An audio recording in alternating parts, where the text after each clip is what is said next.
ode answer emuaye ede ba petition no so samuaye no eyensem na ode to answer no so AFIA say for wenum asem evidence a support wo answer no fa betu court n'anim a wo say ndie mempe meko na se wo mpe na wo court dia ndie de aba court no say court no enya den emfa maye.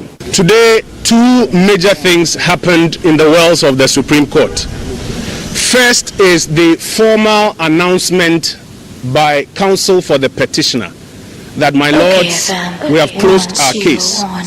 And you notice that the court, by court, admitted that they have formally closed their case. I'll speak about what that means and what it means for the next step. Prior to that, you saw the petitioner put in the box his third witness, who I believe many people were hoping will help adduce evidence that will advance the petitioner's cause. It is not for nothing that anytime we come before you, we go over the issues that the court is seeking to determine. Because sometimes you may hear they are in court, they are in court, but the issues may get missing. So please permit me, when I repeat the issues, what the court is seeking to answer. The court on the 20th of January 2021, after listening to the petition and the answers and reading the memorandum of issues, set down the following issues for the determination of the petition. All of the conversation you hear going back and forth is about these issues. And the petitioner is being required to bring witnesses to adduce evidence to settle this issue. This is the first time we are having a case of this nature in this country. We will pass this bridge and move on. And after this case, I hope and believe that presidential elections in this country will not be the same again. And therefore, our utterances must be we must be careful with all our utterances. In the law, certain processes can be described as sham. You know that? Yes, I know. We have sham defense. Yes, we have any defense. We go and put some defense. Yes, I think this communique is in that nature. First of all, the day we indicated that we will summon him, and I understand he has been coming to court every day. This is the first time I've seen this man, personally. But they say he has been coming. The first day we indicated. The nation is full of surprises.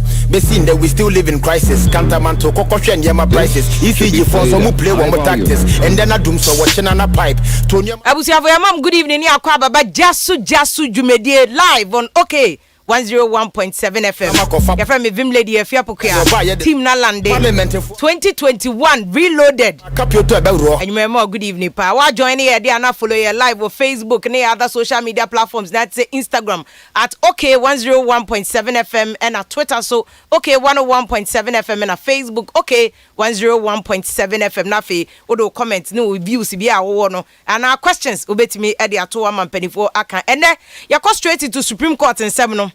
Also in COVID-19, would him say between Enra and in there 15 people and COVID nim. Between Enra and in there 15 more people. Nipo Kofo Krunum, Kofo Yerenum, Kofo Mamenum, and Efrim. And Penifaka CB Efrimu. Ya bought 2012 election petition, never see a Mao Kai say John. When him say COVID ya this John just say ni papa to say John. Bamo wu ebe fa na odine ko ya chese ye ni ne ho so it is important say the Archbishop Duncan Williams they say oye no double the mask sana WHO can double the mask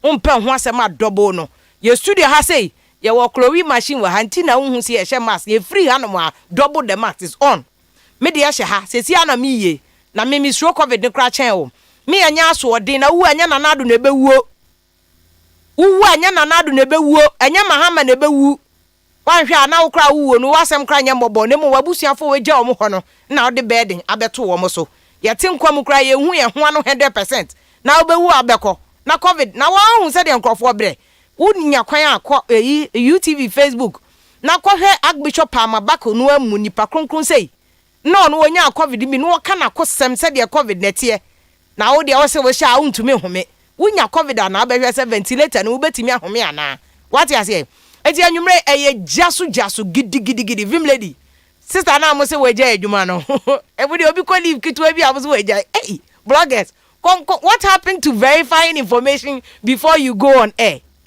there are two sides or even more to a particular story. Into what here? That's why media waha.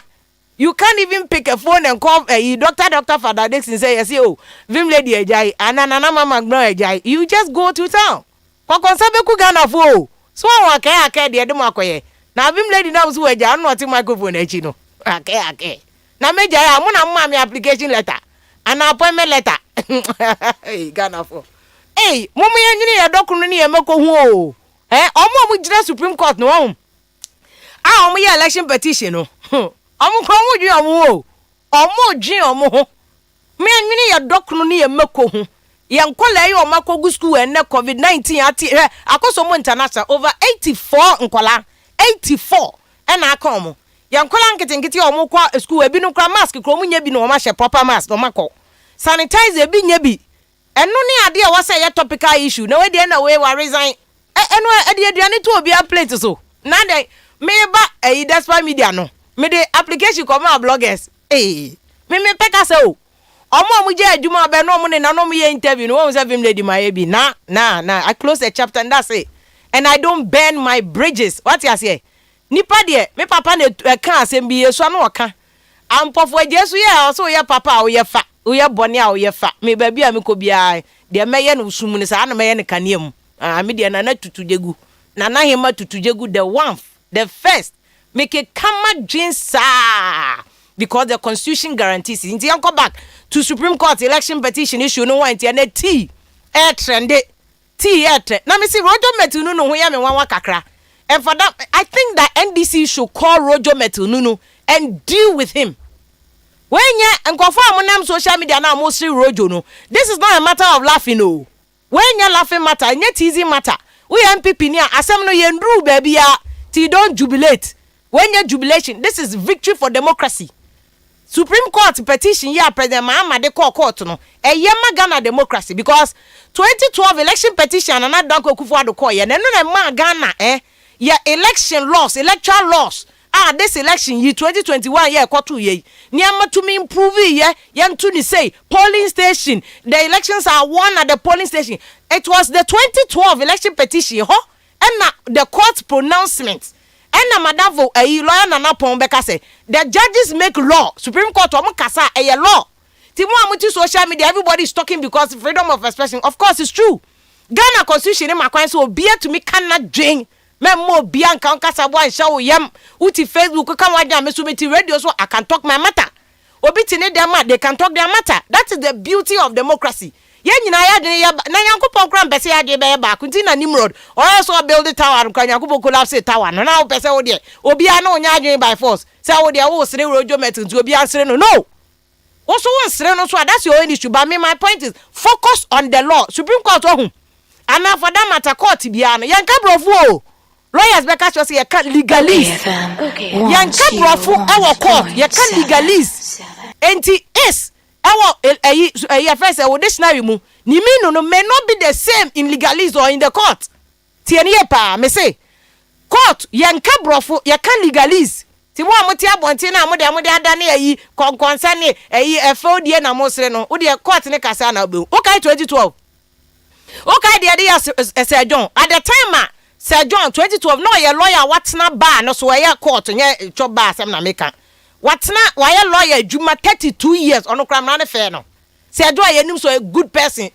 no okatia atuguba JS e na won sha atuguba na nim dan no ye di no kogina Supreme Court so hu ne size atuguba nkasa buza Sir John you see your size Sir John nkasa say my lord I have gotten the baptism of fire you see any ye nyina ye kasre ye.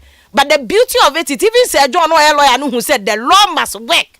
And then lawyer Eric Ochirida ko Hanum American Ghana lawyer. Ebe bie ni nyire mu amuachire say law no ukọ America is the same. Uba UK is the same. Uba Ghana, we are all common law countries.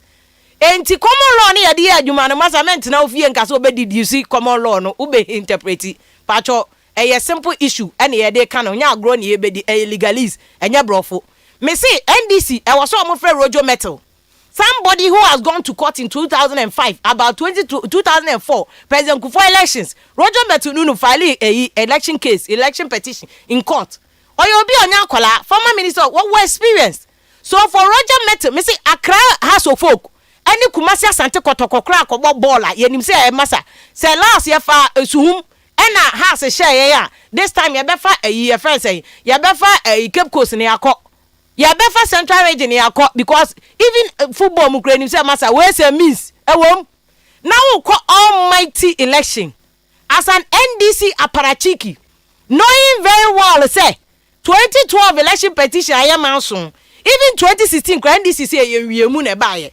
Now who got 2020 election as me konum tea, as me konum tea. They only gave me tea. Not hey, must you even leave the don't shot the okra, mama shall cut it. Stay in the strong room. Stay there. Even if you are dying, stay there in the strong room. Ose me call NDC should call Rojo Metal Nunu and deal with him say bra e ya den na opie ye. Na mo kra mo ye tu na mo ho. It is obi the pias okay look me kwa almost me konti me ko ugina mechi na ye hwe ye mbo langard ye make sure say he ade ano anoma kra ye behu. So it's on you. The same people almost say na journalists for we election mu. You see NDC is in court not mentioning even journalists. I said that's why I'm saying that look Emra are very beautiful are good. That's why me clap it me bonse my president Kufuor 2012 the time of court no 2020 year president mama kokot say born say my president mama good job. The law must work. Say president mama we need ya want to me here la lie bia wom fama no.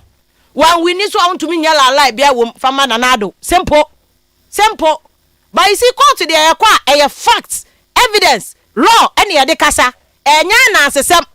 And some na go for ka social media na Joy FM o ma wiem. And what is obi ka court that nobody is talking any masa. Any bloody nonsense in court. Okay, evidence way. Evidence by they say the jemensa easy and amuni nenya. That is the issue you are dealing with. Look, lawyer wa anim say NDC is in court because of article 63 3 meboa. Lawyer nyasa NDC the petition is raising from this article 63 3 no. This is what he say. A person shall not be elected as president of Ghana unless at the presidential election, the number of votes cast in his favor is more than 50% of the total valid vote. Can you total vote? Total valid, not just rejected in 50% calculation. More election 2020 election and then a percentage masa uni mass. Remember, uni mass. And yet total vote cast. Constitution in a can say when this is the reason why NDC court. NDC sorry NDC is standing on the law. And to NDC supporter uti when okay card ya open we MPP supporter okay who read the article 63 NDC crajina no court. You are talking on what basis are you talking? You are talking on fa what you say. Read at least for your own benefit. Read article 63 3 the reason why NDC is in court. See that make a choice a men cause it is not a joking matter. This is not about the tea. It is not about tea. It is not about biscuit. It is not, these are all trivialities. Red herrings. And for main issue no. Just that and no discredits the witness. Into your witness also who case. And Roger Metuno is a main witness of NDC. To one over cassette on a mekonum tea. And just say asama akana o kanina na just say mudro no. Court never funny say some paper. What you say? But that is the decision for the court to discuss. Nyame na makwa contempt of the court. I'm not a Supreme Court judge. 63:3. A person shall not be elected as president of Ghana unless at the presidential election the number of votes cast in his favor is more than 50% of the total valid vote cast at the election. This is where NDC say President Kufuor enya 50% of the valid votes plus single one. Omo issue nyina. And NDC is leading evidence. Still one friend from Kofo we nyina say. Na no aye say don't get calculation ni nyina say. President Kufuor enya 50 plus 20. If anything quarter election and second round. This is the issue. 63 na sia.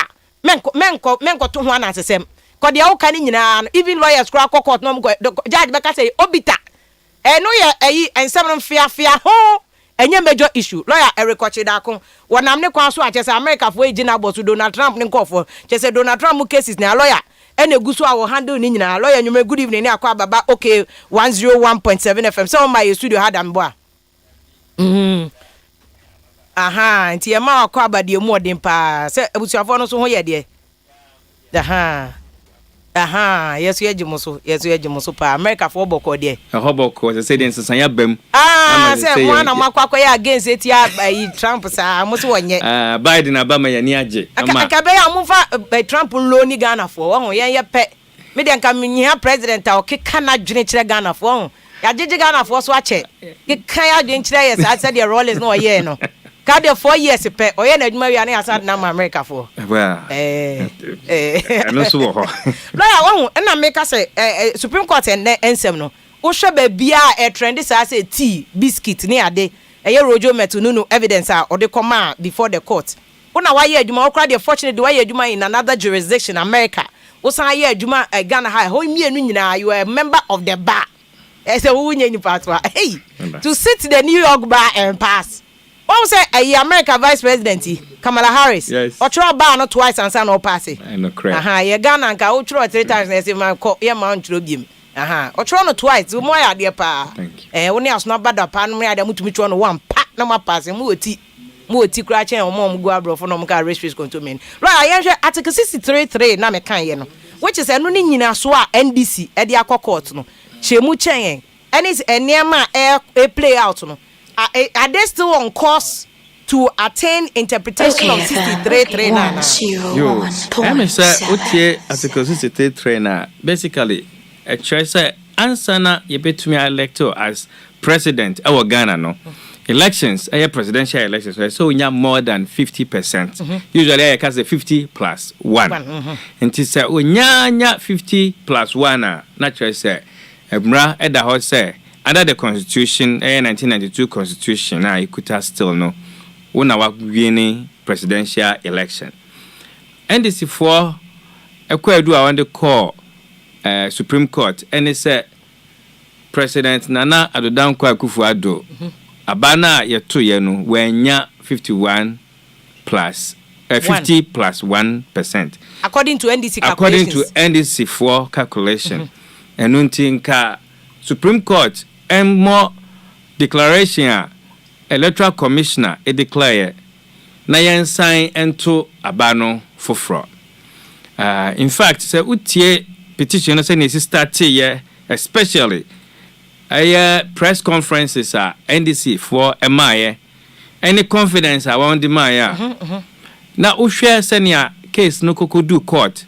any testimony I want the support to case na ebo abra kakra as a lawyer for me but to bona cheche mu ebo asemo NDC allege yes o mu no ma wini ana say obi an wini 50 plus 1 no any de ekoso wo court no enhia nia won allege ye any nia ekoso wo court no enhia nia dikan answer no be court once NDC na awini elections no enti Supreme Court won ko ho ama yakoko declare Mahama as the president.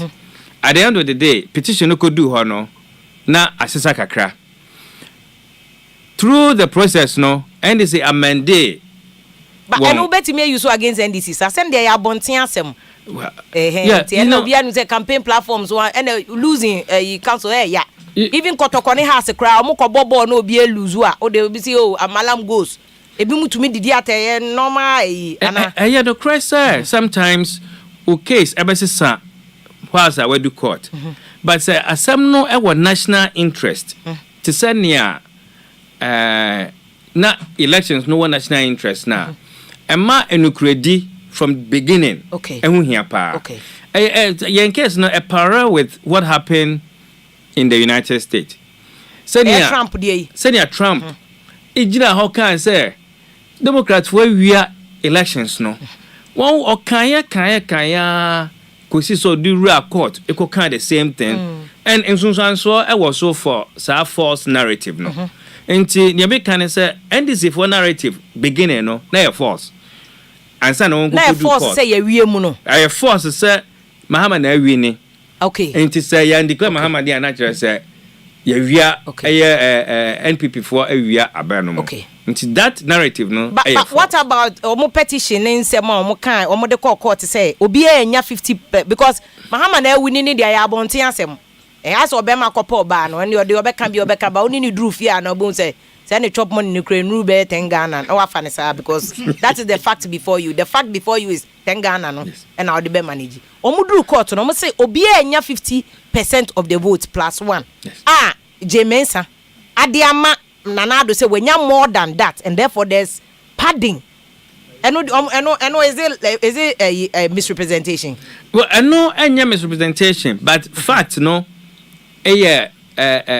questionable as to why or calculate 50.1% no.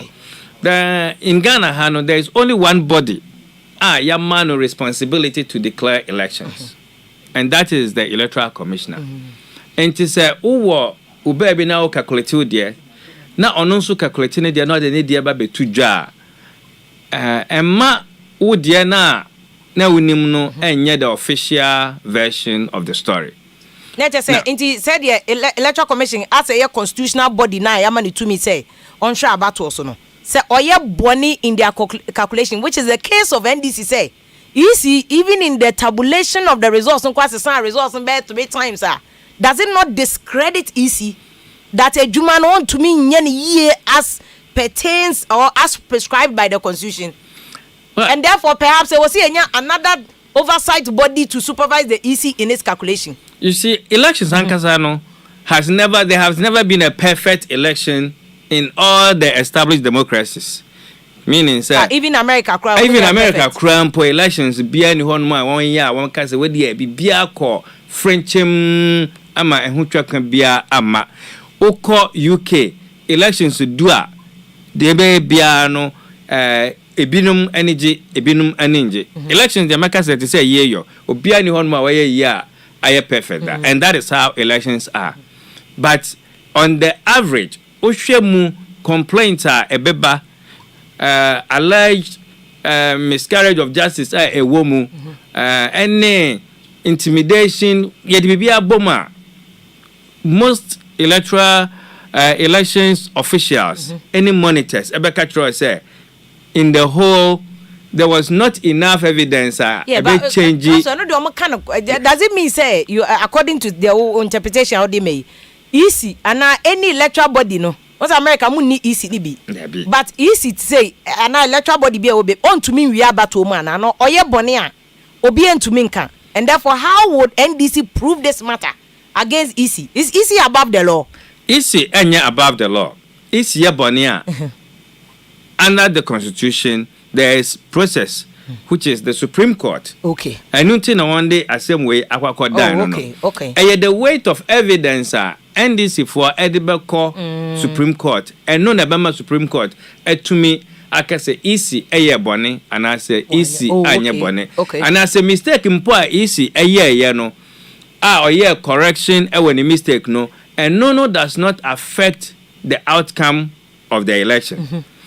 Some mistake no kran say EC anye and I saw no and no answer some results na ewo ho no. Okay. Now the question na Supreme Court ebebisa no ho and he say ye hwepo sir assuming just for argument's sake say EC a mistake on the whole calculate here did the president get 50 plus 1% and only Supreme Court for ejuma based on the evidence, based on the testimony, NDC for a to Supreme Court. Me, I'm me baby, me tie testimonies nibia a walk court, me tie cross examination, me tie witness statement. I won't try any evidence so far when we produce now. Me say NDC for inya more than 50%, and the evidence no so me say. The president enya at least 50 plus 1%. At the end of the day, calculation na you say don't get no. me pacho me hwe ne calculation no na calculation ni nyina convince say in fact calculation no convince me at all because I don't know your only calculation or put two no out so osha about way to mu a you always go through the constituency level and sign your coalition and sign about do national okay say be about way me ko mu bi me wo constituency level ehwe sania ye to aba and your quality the results are makokodu constituency level and sana ya declare the winner of the parliamentary and the result of the presidential and sana ya the some information where I transfer oka ni nyina bom the processor I mean say Ghana for election no checks and balances a woman no very very good and strong and I think sir the country is doing a good job. I me one kakra because our checks and balances we are okay nyina echi no. Unim say nya ndisi nkwa na asset say there's rigging in elections. MPP for akabida 2012 nzo omo kan bi. Yes. Omo ka say there's rigging. In fact Dr. Bamudu Bawumia call court na first petition omo de call omo ka say there's been quadruplication. That was dismissed. Court mbo enugu ye. Omo ka say there's been triplication of pink sheets. And the famous on the face of the pink sheet here by M said no cross almost dismiss but double pink sheets now were admitted. And of course so cast elections are won at the polling stations. Is it that NDC now among to me evidence ni year and now there's no evidence or the evidence is there but they cannot connect it? If you make a say in fact 2012 case no rather it strengthen elections in Ghana. Okay. Sa case no emma ye hu say pink sheet no ya dia ehu hia pa. Na as so do we need the pink sheet na chi from day one. Okay. And until na 2016 MPP for edi when e call pink sheet no so e collect pink sheet no make sure say enya dia obi betumi adada obi wa pink sheet no ho. And the same thing applied to this election now. Yeah, enko ye. Sometimes unni evidence bebrea. Utumi di dede efremu sene be ya u repeat lie over and over and over na eba bedane enokre. Me feel say na ekoso wo NDC for argument ni mu. Evidence ni ho. Eno ntina dede no na edoso from day one. No? Are you sure? Yes. Okay, you sure this issue for instance, this witness as a mom, okay, also pink sheets, also collation, polling station here there. So mo ye ni nyina wi a ye de ba strong room ho. Yes. Now, you go to the evidence and the Rojo Metuno no other omunuano more and this is star witnesses, Star witnesses from the Omaba court. This issue about Rojo T who has a man there trendy ama wakwako GD nyina. Are you saying that election no say the credibility of the election no is dependent on who contestant say the Obama what jini weni e wa abato no not on the EC and therefore say Rojo if freedom honma it gives EC for the right allegedly so no or allegedly say allegedly say bi on betimi aye bibi e wo pink sheet and so on which is what NDC is alleging say there's been padding na em so mu pie yo mo sheda na mo ma ne ko abonche so nkonum ti no to kwa man tea man chibom ni ade o se biscuit nka ho ni a chibom ni ade o mu wie na chese o mo pade numbers no mbogum no mde mai kufu ado afia sa o hwe Rojo anything na we di politics achi ache aye elections and this if one so no nim se na see elections pa na say udu strong room e can final stage na the results ye be declare na so ka just yes econom tea enti o sorry ye na me back no me feel say mo di bia ka ho a na me feel say sometimes nipa ni bi o ho no mo a no crack kayedin ema won because say onim very well say strong room ho no there's the main reason why I don't call it is to make sure say obe hwe nia ekoso kosi say be declare results no even polling agents kekekura mpo o ka just won sorry enkonko didi mra won ka just ba ko enhwe no enko didi emra okay me gidi say easy credibility intact na the fact say Rojo sorry konum ti no and give easy any reason so one day abanu bi ebegumu. But what if they did? Asisa. But council, what if they say nipa de nipa nye? Is nipa nye? The law presumes that obi anya boni obedi. Ntini ye shemra say uye we aso twini, uye we aso twini. Yes, but so far no, emra no so say if you allege, you must prove. You must prove. It's very simple. So most sana ECIA prove pain. And I'm aware a trace easy ISA. Inti Cecilia me hold me, or bet me a casam ya de atoso. Inti is it because so I can intino asem no a no cra na. Every old man there is no basis to asem na ya can de atoso no. And in this case, I believe sir, EC is doing a very credible work. As I said, opposition party in power, you know, your best support to institution na the credibility now cost rather than always one party ever look at the EC as the enemy. I think sir, and strengthening democracy and we need to change it. Ne kwakwa wasama wo kan say NDC enyama evidence so say the lawyer we 25 years at the bar 26 years 26 years at the bar na just say onye ni patwa NDC mom na onyan improve allegations no making nyina. Exactly. But baby edu say NDC betimi also we closing the case there. But obetimi asan the witnesses be abeka ho biem. In case say obi a enen o chine obi wo baabi ti say bia techi mine off. No the evidence be ba say bia we ni ehu. Ana bia o sojaman a initial report no o man face sojaman kan ho the bibi ba NDC betimi afra o ma ba recalling new witnesses ana. Well, court always when it's schedule. And on a one friend case management system. Into timetable edda bibia ye ho. However, sir, information be o no more na enye discoverable. When to me at the time where o present your case no. Na say unya sa information no after ubetumi apply to the court. Akatro say information way my son can answer na me kan masem. After my best effort. But after say me kan masem no manya information helpful to the case. Say court no etie no who say yes information we na any ho at the time I will present it. But say when ya helpful to your case court no betumi ama ho kwan ama wan frɛ additional witnesses or evidence e dia support. But yantna ho ntwen say bosumi mfie mienu na wo ho no ma da ko bi de osore ya o si masanya ni pafoforo da bi time e da ho. Nti se won wo obi saade a ene won manya ntam na won so ankoka say Supreme Court na so amma won fair chance to present their case. You know the Omaka cry say the judges no almost nyankita unde bia almost topic question no chachu ye no cross examination they say no you so west be say EC no person ojane. They want to put the EC in the box. EC is there not an share from our experience? Okay, there's any attempt to say NDC for assembly the chinchine aye man no cry no more case na nya dey. You see, in fact, I'm say NDC EC say on stand ongoing to the witness stand. And EC was right so betimi aka so ongoing to the witness stand. After 22 boxing.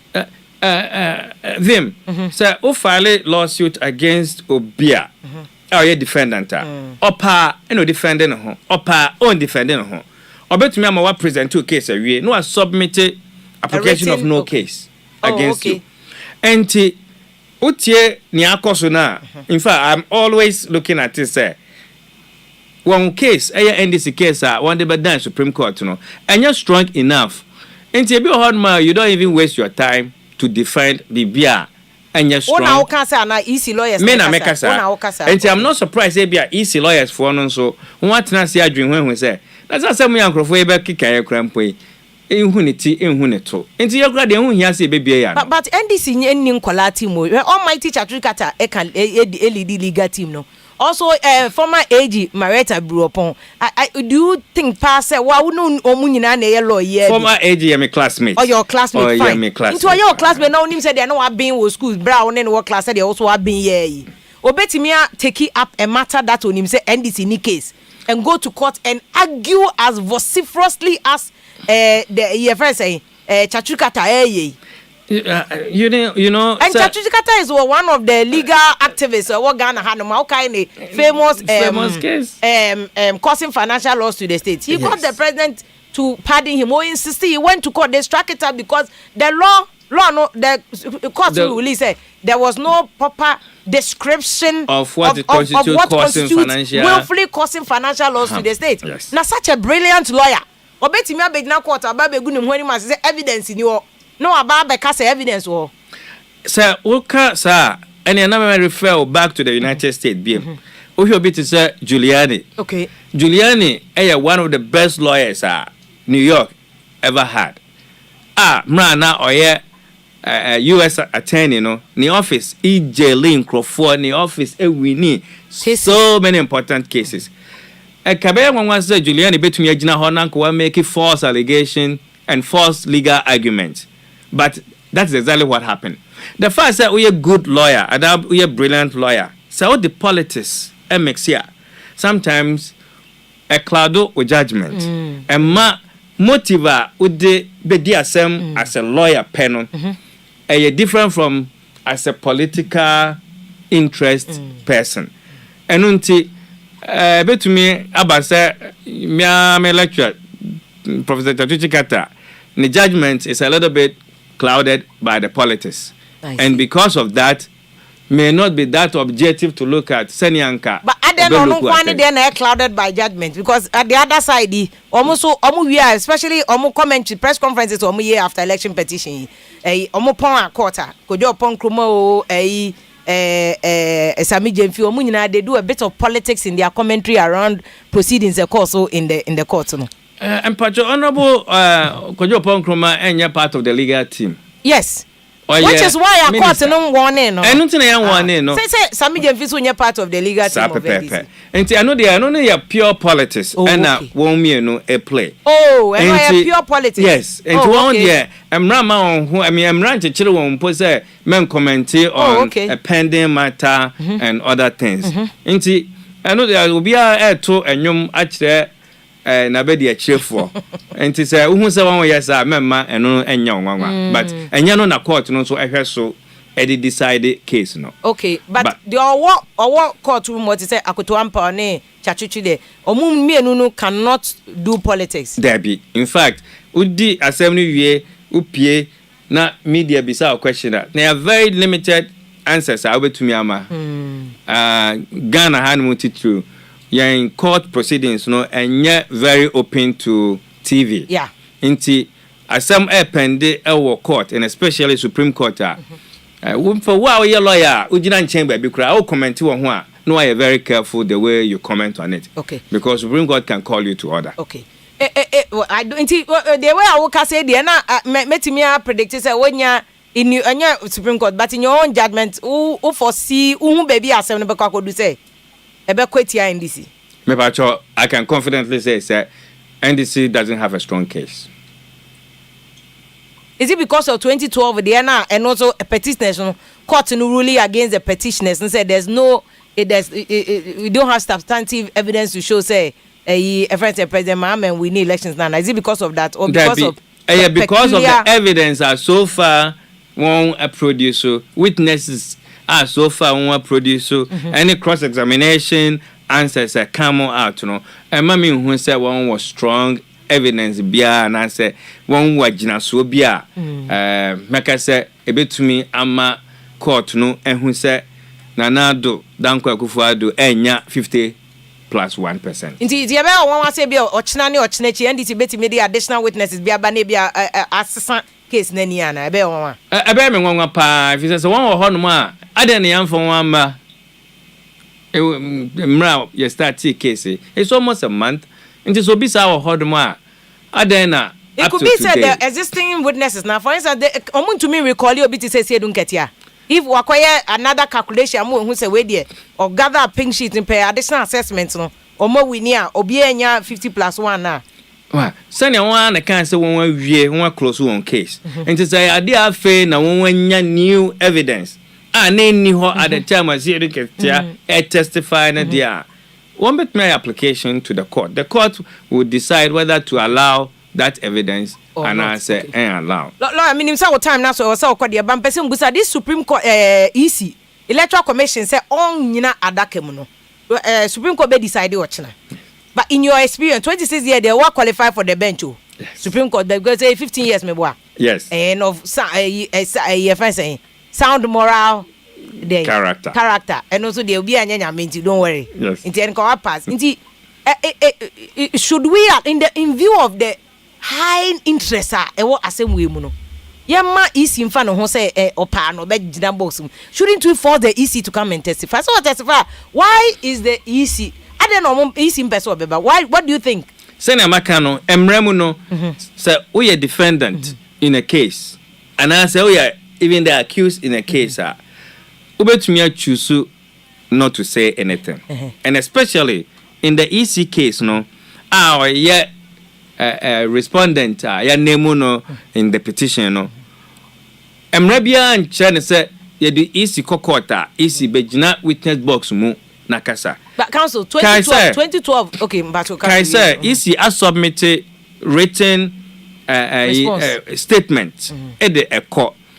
EC betumi decide say arrest solely on the written statement or the court na court decide on it. In fact say EC anyinamu ankasa ena NDC was strong case against EC enka EC's disadvantage.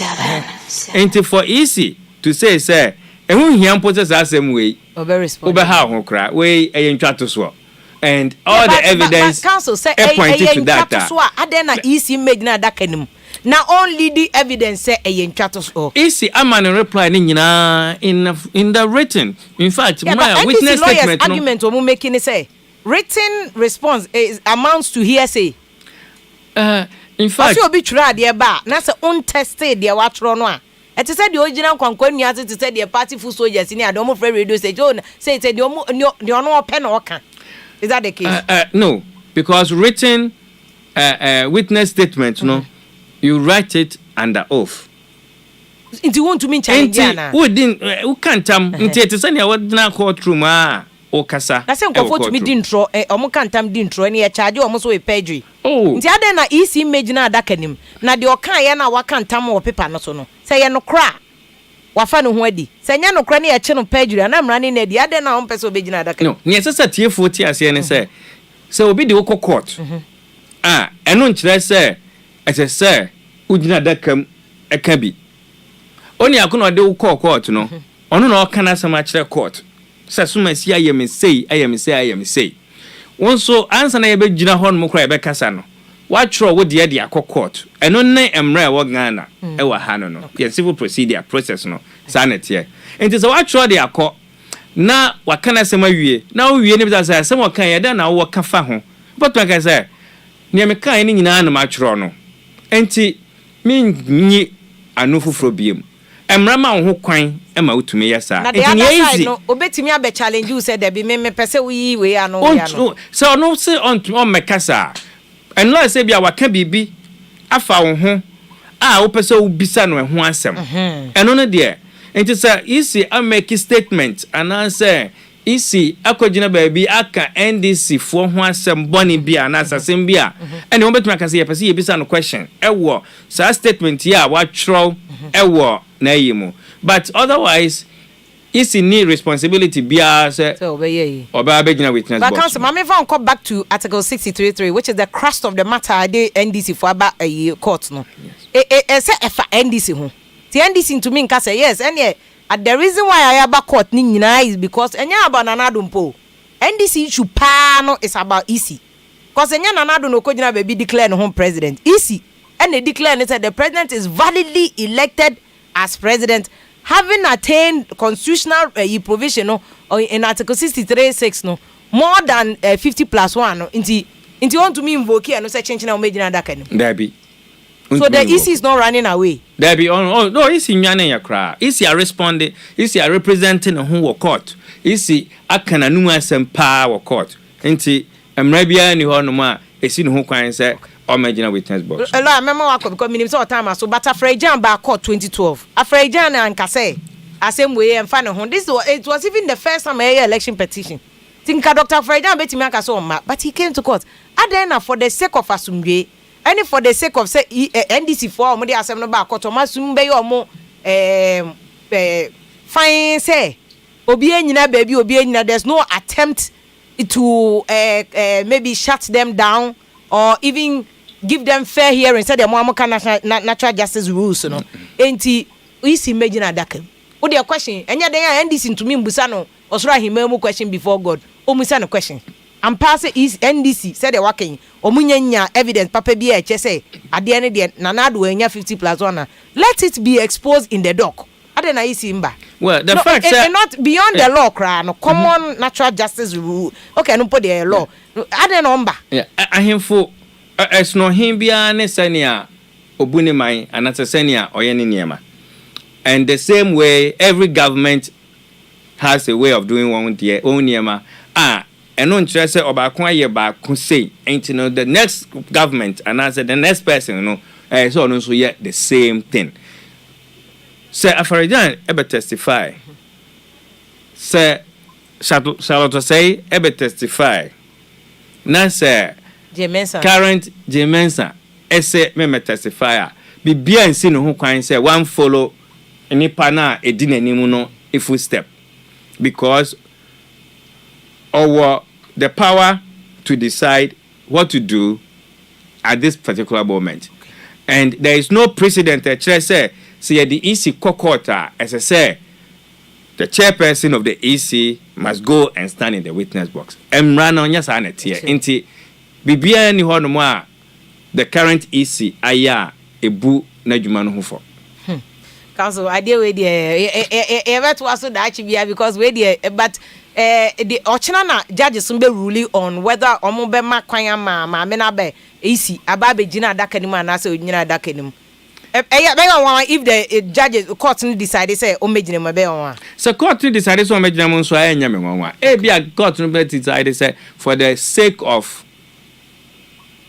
dede no enti me judge how a court no e be decide but okay. Court there so big catch say o court na decision call either one way or the other ebe onwanwa catch on akono say nya sa na mra ne tie sometimes once more the power did say ye ka pa amount obeti wani na adane na baabi asesa NDC for the although T dey na ba me trend ebetimi asesa oh yes say court until say judge no ebe ma ruling no untumi nkase entumi nsesa but you as a lawyer no when I hear your client case and as when I hear the two sides na we decide say ye me na me tie konwan so a menim say na ebeko as same way there binti court judge do you expect the parties in obi abeji atumboko ana well oh asem the court you make a decision anya de obi agi tumboko but court na kasa wie court na kasa ye di so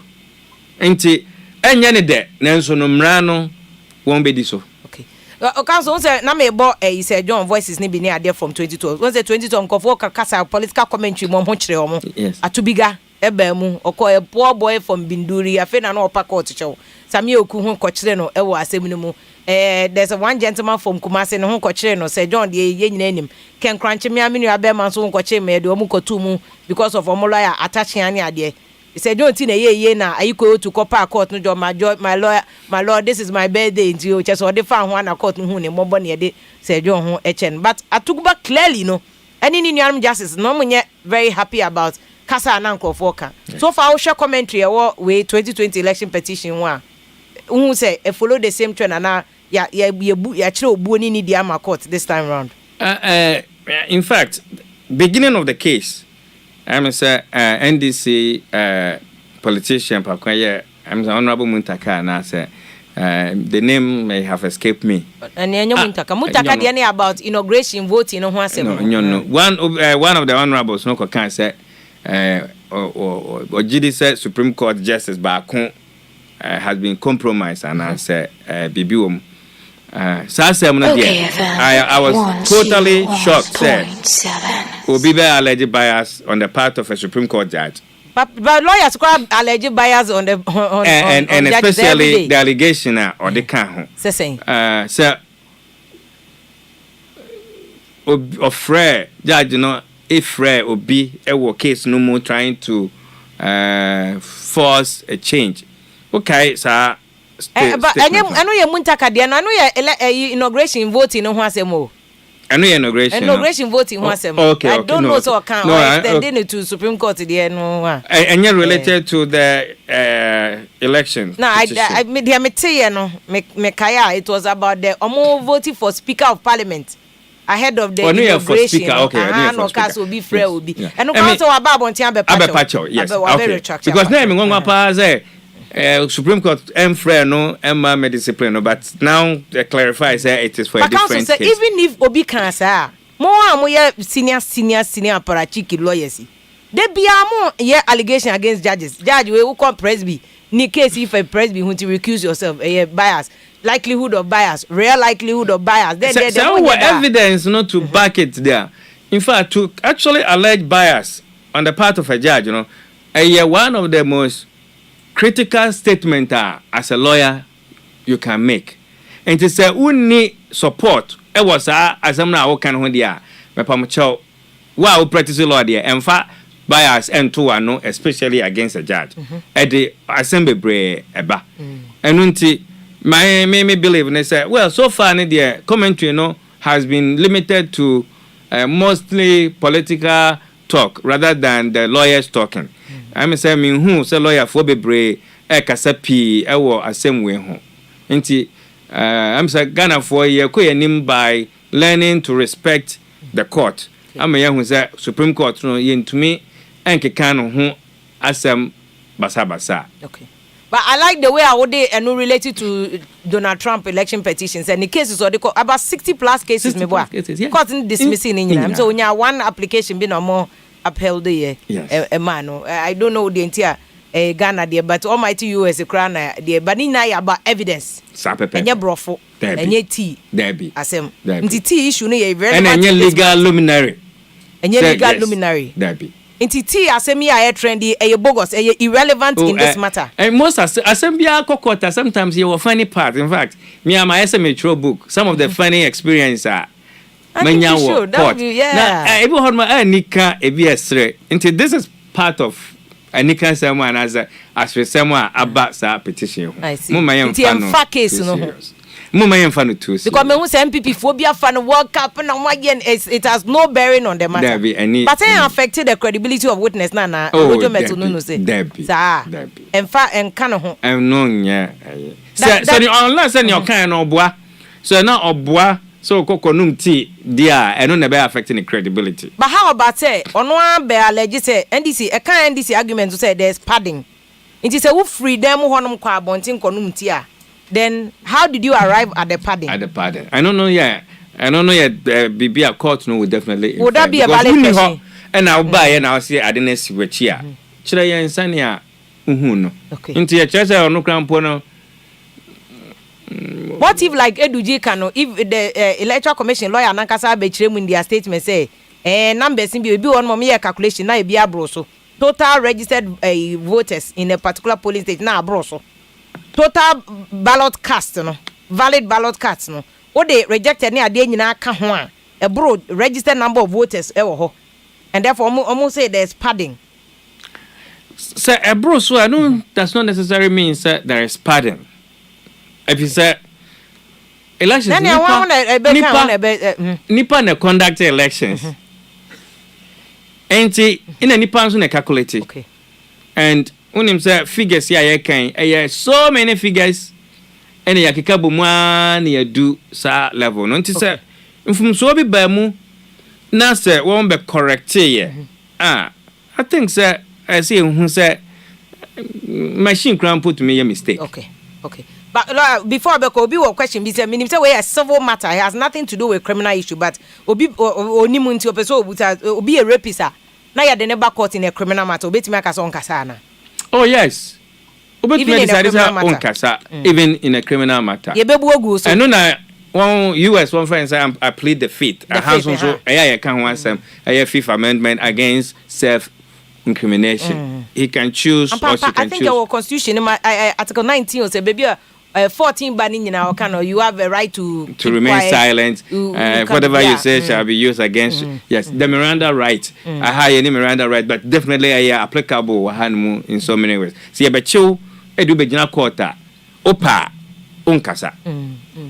and the lawyer that should be Osamba back a bema wa babe because Ghana on him there me court reporter no even interpreters no more court to me hey who for now the pay hey on this day I'm ready a charge sheet not hey for that you on this day in come to two or in the summer within the jurisdiction of this court did assault who for now the intimidation with which I'm translating no e ho na undi for crowds me di for minimo bia me as a court reporter bia wa junso ne ho adaka mu da until ade na so until process na say yes e be you guilty but fear na wa junso ne ho ne ade so a book ne there is good that you want to write it e be crowd obetimi extending it to other lawyers almost more experiences almost so definitely yeah that's a counsel you lawyer Eric Ochidakun America lawyer osan Ghana lawyer o ye adwuma wo Ghana ye adwuma wo America nyina ukọ Jersey New York wa baby abrofo ne ye adwuma kese o Manhattan ubon say yes ne office wo go yi China for ne Japanese for ne adefo nyina akọ no ho ekope ye friends especially immigration law council me that bebre also call airport nti ya that bebre ya ma read more comments bi amode aba ya be call phone line so ne mpanifo ni bi so akasa for instance NDC lawyer Eduji Tamaklo akase omo nya se omo no mutu omu ni case so isi nankasa in their submission mo de ba before the court no aba be kan ji atum se padding wom chese padding ne chese I said sebe you wo de pad ya hye obi a nufuo na de volume aka ho na nufuo no mu ayeduade so nim se nufuo e flat bobby flat what ya se na de bi aka na se yese mema na o maba no kra binum ye bi o mo hye o mo ayisa na o ma yeso mpeso o munya shatawale de ani bi o hu so o mo hye trousers a o mpeso o munya shatawale size bi no o ma hye dade ne ma hyem o ba bi hu o ma akasa o goose nso ni goose ade okro ene hye onum ene no mo friend padding no I'm just using the example for want of and the bamitrim what I say no so na obekai the esren when na obekai that is what Eduji Tamaklo is saying say isi nankasa ba be dia tum said there was padding and the issue to say the lawyer Eric Ochidakun can it goes beyond tea any biscuit no banko for be so say as long as there was biscuit and tea before the court they will make it an issue because Roger Matinunu enyo bia what say oya akola ana me maka say this o sa na dwe o muni Rojo Metununu ye meeting papa no mu twede nim say hey na Rojo why you be kidi why you for go stand the court there then talk say tea like you for deny self why you for bring the tea cry matter for court inside I say who dey me pay en ko ka tea asem ba Rojo I say okonum tea na obi a ye de mahama enkwa this is election it's a serious issue. An election will determine the destiny of Ghana because the odi enim no and e be kire o man future na ya do call strong rooms so go here say me makonum tea Rojo enti kwame enim o say welcome back if you me twa live for Amsterdam Southeast Billsme good evening and e che amasa ponkuma maye why kwame mama yes o say vim ya feel pa mama yes belated happy birthday and come out Kofi Mole no say vim lady ya feel until welcome back from Libya Afghanistan nyina makona 1991 ma hye dade shinga se kura de matotu aka alliances ni nyina ntimi ye training wo ye ya mi gu be yi 6 caliber 48 na mikuta no Collins esi edu jemfi no se vim you know the law why disturbing the ears ade na opese papa we explaining to those yo asemo ade no pese ye conversation I say ono nko akasa be too long nko anti o sheda no any takashi I go share Christian Amampo ni Steven Saka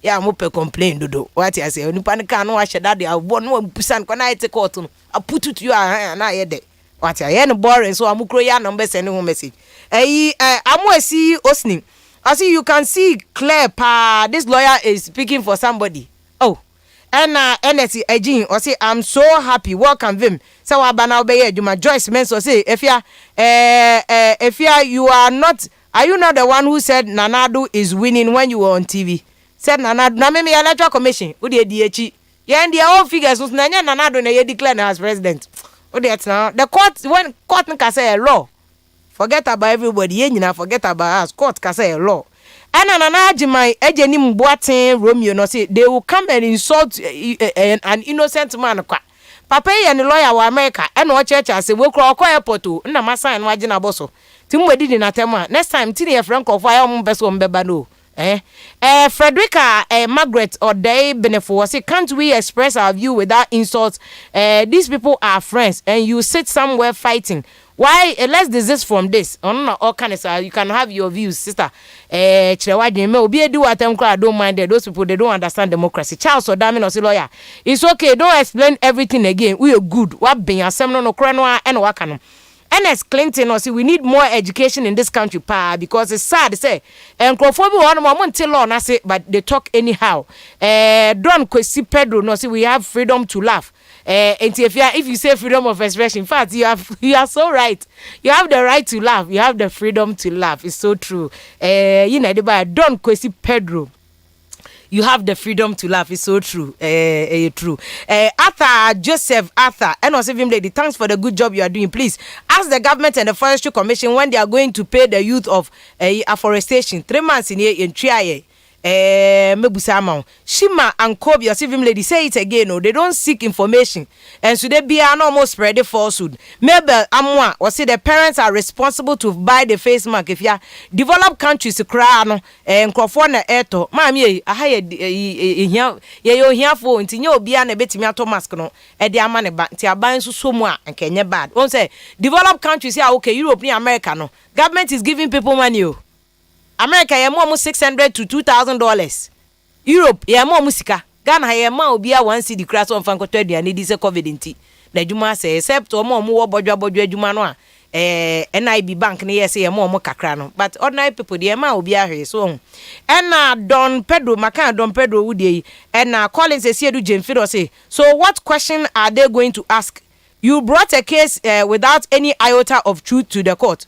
Namu pese chinchina yemfa EC imagine adakem yede ne ba what question ya na NDC ombeti mebusa EC no Frida Afia Mintano say God bless you VIM lady lawyer wudi abre wode na bedi oka no krepa papa ntimo nko so na onye na djuma Don Pedro asande ababe o say Rojo Metununu ne nkofo no ma disappointing Mahama papa wey any witnesses are mobile proving Mahama case mama Mahama aboka Wahima Patricia no say we are all seeing what is going on in the judicial system. Ni nyina ba ba to say MPP lawyers pacho chachu onye MPP lawyer why I can talk with evidence. As for Papa Nkumsa I say but this lawyer too is a political person pacho onye political or no what in my heart no ye na adwuma and George Adai I say if you are where were you after the election me go leave. Yes every worker under the labor law is entitled to leave because labor law ni must need to me go leave. Isaac, also chairman general ko leave from resume here. That's why media after Christmas you break it because body no be firewood. Yeah, you money in ejina and now so 3 hours now. They are election now more here now muti model mo na muti musofo na condition bo mo boss now mo enjoy. Oh, you are doing a good job. Na ya ejina so na yesisi mu hihye ya me encorrect on. I went to on leave. Hey, Isaac Banfu, I see this man, pa. What are you talking about? You people want peace in Ghana, pa. Don't allow the EC into the witness box. Boss, you don't go feed do foko. Court here the law ne kasonya takashiu. Say atukubaka so ma EC mba. Masa membe ye una. Say atukuba ni Supreme Court but ni nia justice any ye bo na ho. Hey, those people omo ye nyankopon no mo wa so. What they say is sacrosanct. After Supreme Court untumi nkoko to bia. That is Kwakwela stop. What you say? Demetrius Irana, if you have evidence, please go to court. Why? Mate. Pop G no sister if you Supreme Court no the omo nyedimo omo mad laws ni nyeduma na. And akwadwe no VIM you do all the truth must be told. Haters in there no fire bend them. What you say? Alex amwa ewua but you maybe phone lines very soon because some kasa na any doctors in be so be kasa. Now much especially COVID no unim Supreme Court asem we nyina ye di agro no COVID wo ho. One hwe after Supreme Court no. Na nipa kasa ye ga ne empene ne ye be pene ne ye be yese ne ye de be se no na bi ebi kra awu because of COVID.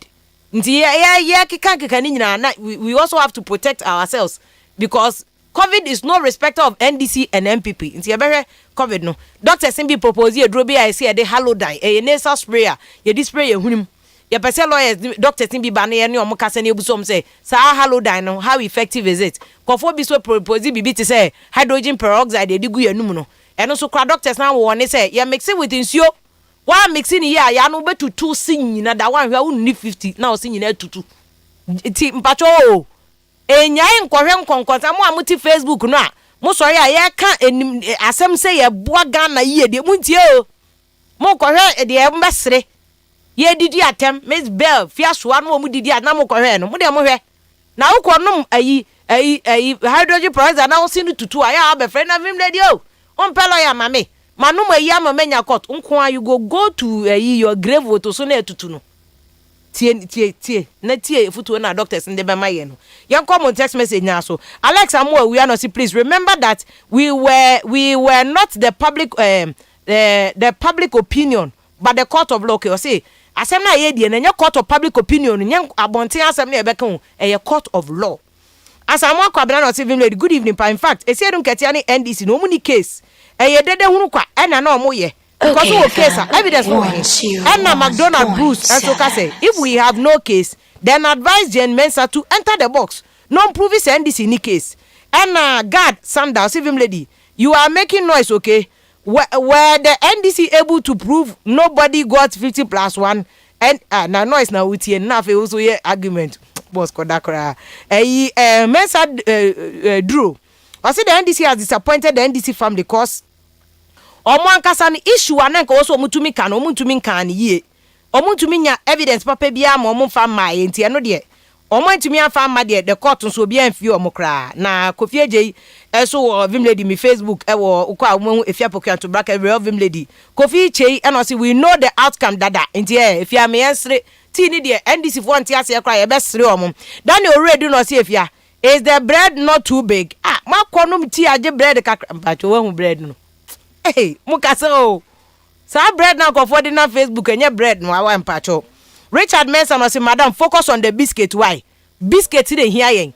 evidence no mo kan yen till law na say enti biscuit dey here yen biscuit no mo ko hwe biscuit ni mra Kofi Adoma na me aminu abema no say fia biscuit no wo ho ampacho fa bra na tea raw pa de rojo ntumi nnum mesumi ntumi nnum Kofi Adoma wo be yesterday pa wo ho num na Kwame Keche buza say fia biscuit na ye de digestive na say Piccadilly biscuit na say crackers Kwame Keche who say Denmark go say Italy we steady wo baby awo no me dem hu say biscuit mo rojo si we go na say David Tego me amebra say that's who we have become Ghana there minor issue emfire nko baby na edi echire de ehia no na beboa ma oman na ko echire enu ye nhwe ne yenka ho asem na ye de agudie sa na ade asa David Tego no aka Siefia is the tea not part of the facts and the law pacho tea ni there what facts can be about the tea what and there's no law about tea and this issue is not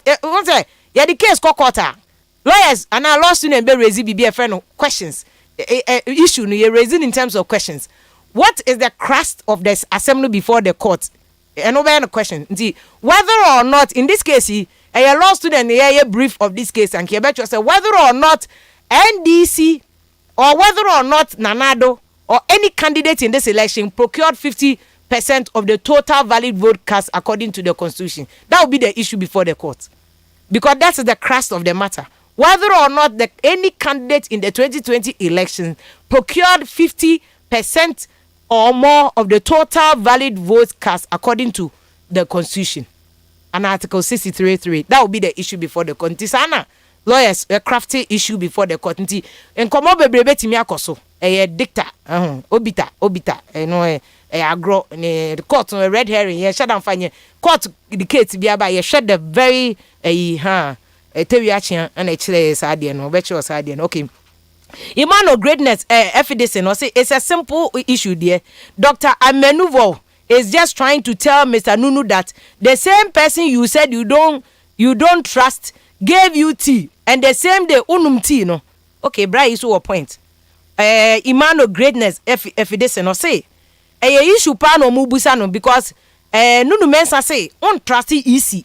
Na nipa on trust no wama tea. Biscuit kranka ho. Waji biscuit nanom se esi chire kra trimo yenim se milk kra wo mo yenim se na this way chocolate drink tea ni bi ne de ma wo yenim but waji e na mo wanom. That is also a very interesting twist to the issue. Ohene Ampedu Alfredo no say they're losing tea is definitely the issue. If you are intimayanka tea no wasem. Citizen Boche Asak Ankasa was say I hope the tea was approved by FDA because I know so to ma approve. That can also be another issue before another court say FDA approve and Ghana for law students you are stretching this matter to this is not the issue. Well, okay. Prince Jacob Senna Jr. or say if you are our served tea, no biscuit. How can you say that? Was Colombia Ado was it because he was served tea without biscuit? That is why it's an issue. If you why are you saying that this is no issue? Gabriel D. won say Supreme Court any concert there. Ask a question that will put witness in stress. Now the whole busan question I say you went to the reception and then concert in Kwana Moye artist speak or Supreme Court. Lily Wills or say somebody said you use Nunu milk for the tea. Roger Metununu, come back and answer that question. Say Nunu milk because that is also the issue because Nunu milk the thickness, velocity of the Sembeni. Hey, yo, hey, forensic if when you album. After Joshua POKUAA tea is trending because in the history of the court case, Opaner's witness is the first black man to confess that he took tea without biscuit since 1721. Hey, hey. Yo, Sibawe Abdul Wadud was he let the lawyers deal with the law and the fact part. If you are here, we don't care about the law and the fact. We will deal with the tea and the biscuit. Yeah, Uncle Law School. No, we want the tea and the biscuit. That is the law we will deal with. Fly J. No, see if you are no, I critical. And one I make a no. Aye. Stephen Echo Anamano see no please. It's rather the tea without the biscuit that is trending. Nyeti nikeke and the trending the tea without the biscuit is trending. Emmanuel God in Kofi was say when you are in a country when the youth is confused, this is what happened. The youth is so confused. Say tea ne here omo daily bread here omo. Eben Rubin or say hypocrisy will destroy this country. Mark it somewhere. Well, hypocrisy, everybody can claim hypocrisy as you have seen in the court. Prove the hypocrisy. That is your homework. Someone walk back. No, see if he were to be serious about the reason why he was sent to represent JDM and the NDC, he wouldn't have gone to the EC office and drink tea without bread or Piccadilly biscuit. That is the issue. Amedema Nunu Rojo Metu Nunu. Victor Kaboni no say Ghana has become a comic zone. Serious in anything. Where's tea? Meanwhile, the real issue is before the courts. Salifu Isaakuno, so those men have disappointed us NDC supporters. Papa. We will never forgive them. Yeah, fasting and prayers. They are my JDM no. Mokoya makonum tea. Muya mosidi. Abranti na okanesa. Hakuna nyindam no see he should have focused on the collation instead of the tea. Yasumawa tea na okonom. Kofi champion see if people are drinking tea without biscuit at the EC office. Seriously, abra ye de akoma da mu a ye adwene elections no wa ye bom paye. Imano kunadu ye adomo so you don't trust the EC. Yes, she gave you food and you ate it. How can you do that? And Deborah Owusu no see if you are part of it. You know your followers will always comment on your post. So why are you sister, I'm part of am I the law? Me na me come evidence or court what them say there's tea. Asam na aba na me busebi. Kojo ofori enyinem. Was it is it Chinese tea or na black tea and assessing? Isaac Ofe answer or say was the tea approved by FDA? Asemia na masan kwa fabio asan ediaba. Answer also bright no see tea without biscuit cra. People spent 4 hours. Anka tea with pan only ade and nka rojo obeda ho.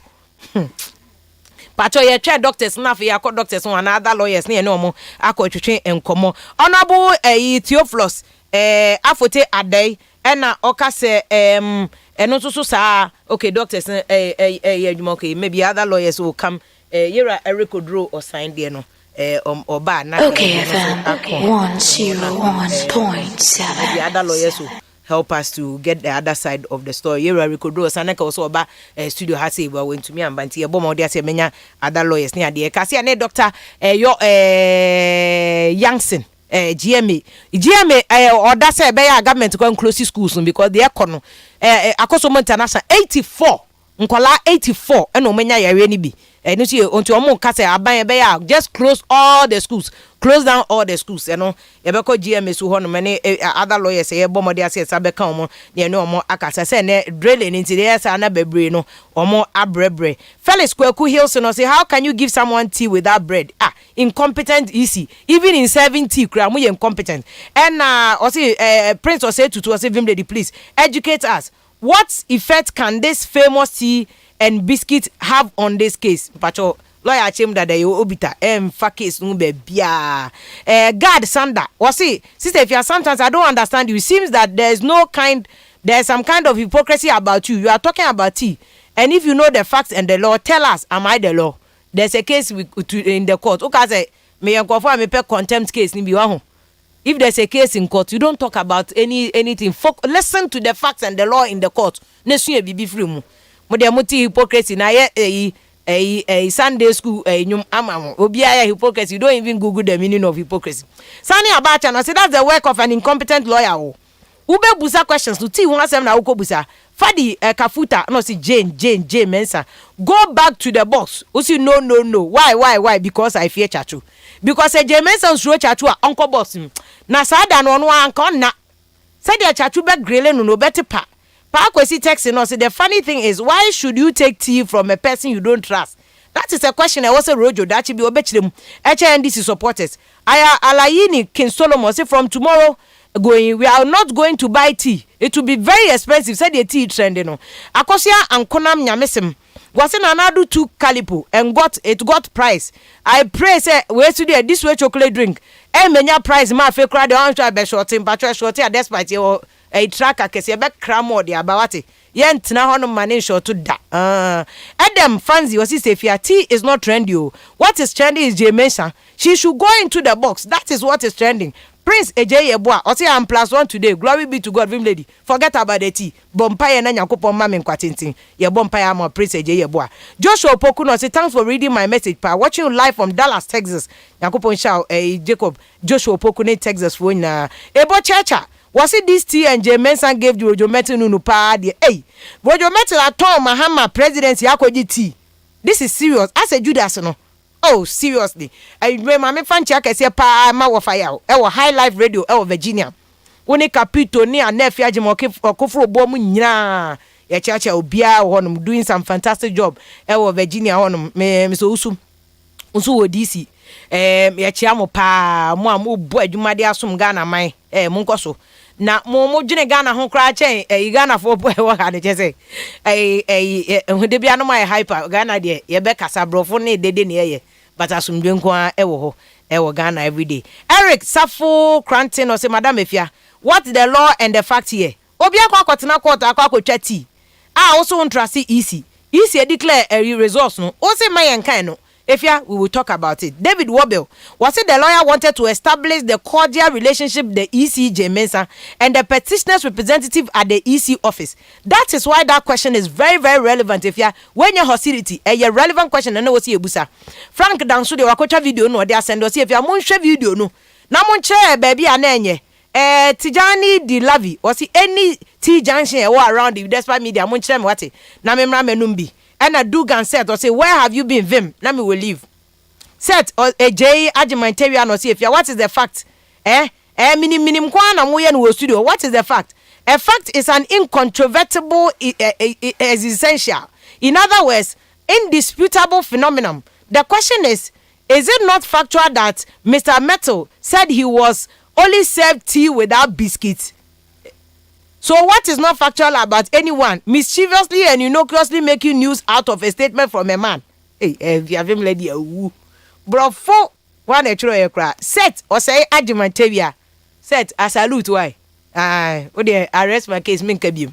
Richard Mills or see if the tea is also a fact because any serious election agent will expedite action on the issue before him, which is ballot paper any vote. If you go and drink tea, that is a fact. We must apply the law to that fact.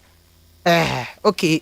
Kwabena kwapon. Also, where is the biscuit? Hey, NDC people, you like tea, Papa? Why tea? Manum tea mama koton Mahama presidency. Afena musum. Alasa Nusa. Also, this is typical Ghanaian. We always like to latch on the trifling matters instead of the substantive issues. If you don't mind them. That's the ini. It's trending because it has low. Roger Metununu has lowered the seriousness of the matter. If you talk about tea, and AFIA Harris in Washington was saying Mr. Kwesi White said he was instructed to go and eat wache. Mr. Nunu is also saying that he was asked to go and drink tea. Seriously, NDC, you have totally failed us. Barry McKin Sakre was here agenda setting kwan omoye. Tell Bene and was here then the lawyer should also speak law to the issue, not the T. Now the cat in here so you can be there near bonnet. Sami Buache and was say the NDC has lost the legal battle. This is obvious idea no more lose idea into on the catch Ghana for one say COVID-19 will chrome, they should stay safe and focus on the issue. Rich Kanuti Messi or say when were you in a country where most of the youth are focused on polling stations and making money and making arguments? Say ya and ebesi. Yen focus on the main issue. Say ya nebeye. Kwabna tuntum and was even lady the case there aye beans cry. What you say? No see Kofi Bento cry postu. Was say if you take someone to court but fail to make a case, no one will defend a case of no case against you. Kofi Bento and I can say no de achenko nkofo bebesu trolley NDC omu posti no rojo metu nunu ti no ne ade na videos no na chese different versions of the meme patcho time no yaso cause na ebe pon 9 o'clock ntino mami be phone lines because doctor so number enko Baba Jama ye deputy director legal Emma NDC yensa ka no ewo amano mami ko baba patcho good evening. Hello. AFIA. Mpacho, good evening. Evening, Bidia Bokode. Yankopon Adaro announce we. Oba de adum Bidia Boko. Ya do trade yam pass pa. Say Kamia say me ma buy tea no was a meaning say the main issue before the court there but nkofo bebre are interpreting it differently, especially uniano petitioners not party for MPP for say we say mu case no because mu two witnesses ni na say or mu pie. If we are dynamite, they fail to police the very reason why I do a Marco. Me police comment on that, yeah. If you are saying your canon, no, already I was saying cancer is what must be, but a confirm a very important issue. Our case na idin. I mean, they say electoral commission lawyer. Okay, FM 101.7. As the Mobisan say, Oko Electoral Commission Office. Come now, no more coalition, or say I am a boy. Oko no control over Dodo saying or so, Michael. And as Oko on the amount tea, any biscuit, no, so they be a mammy tea by a money biscuit. When in the way I can say, if you are, what's the setting now? That's a white bio cancer, Rudu Metuno coma, Minoma, Minacasum there. Woman call Uncle Cancer Monte John Mahamano. Now, one for the brief say, Ebian Fono Moody. Into way, I bet they say, that and question Rudu call Mamino office, and question Mamino, my man, a tea or. So it confirms the fact that I am only my million down. So even though we are cancer, but it confirms a serious story there. So what am I saying? Okay. It confirms very important issue also. And the question of it because the bitter road do not say because travel by 3 hours. Me whom I mean on so many can say and then peace council meeting midway in the same year. Young Congo and Tema do Mahama and Tanema which won't do consultation. And then I can't almost free or no. Okay, Bakazo, it's 3 hours in Nana witness no way Rojo Metunum dinum Tinana.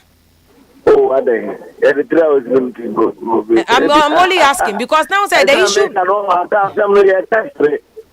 Me glad the anya nesere ne mponti na mibusa say the issue is about say policing the ballot no ntino. No, but he was not alone. All meeting the corner na pesa white go to some room so what was there. Okay. We do no go no go but what I just want to know the one no and then only Mamina and Kali Mamina and someone so two of new in and they know electoral commission can have the confirm there over office. That is the most important thing. Okay. The second thing is you are starting as a Mama, that's at point.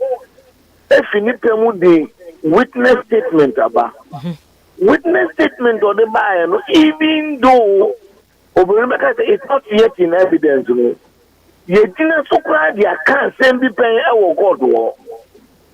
Now when you are so I cross examination at the cross examination young go of one by him. And also the house baby, the Yasam Nasama Mekasendi, media mother can. So one I him to say, be a constitutionally no, or Nuna in semi so for example, in semi or no bit me for example, only the domain share no. One of it okay. Two. You see, really, in our two forms, no, two summary sheets, no. One of it no.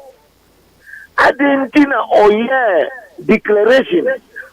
Declaration no emremuno of failing from 13 I was on my party be a copy. Into my party be a copy, not a mistake of them now, but only press release necessary. I was so better press release no understand. I am Mrakwanzwana, or no bit me. But council, why would you back what has here, lawyer or Chedakon? Or 26 years at the bar. Say, is you all right? Because we're submitting a statement that I say anything to all right, so bet my case on Tina box name. Is it not in the civil procedure rules? 20 years at the bar does not matter. It is the quality of your argument. Now, any court rules and civil procedure rules, the man. 20 years, it is the quality of your argument. Okay. I'm not saying that you can't compel a witness to come into the box. What must say? But what is important here in you as a constitutional body, constitutional body and entrusted with a constitutional mandate. Won't go and some electoral commission and this okay what the name some number or no they will tell across some will be no the movie and consumption and that's not the about no say one to some say and say at least and assembly and oka one to the lawyer cancer that should be considered as a hearsay. Not that she is not prepared to come and answer anything. But the answers they need statement no they buy anymore na. The answers the statement by easy statement of a response. No yet evidence. So bad come one so the evidence for it may be and some that's when you submitted that don't file it. Is it not on we have to cross examine you on you. On to so be come and number evidence. What am I saying? But this is a case where one kasa would to say you cannot force a witness into the box. It is a easy no so said you insist. Witness, listen to me. Okay.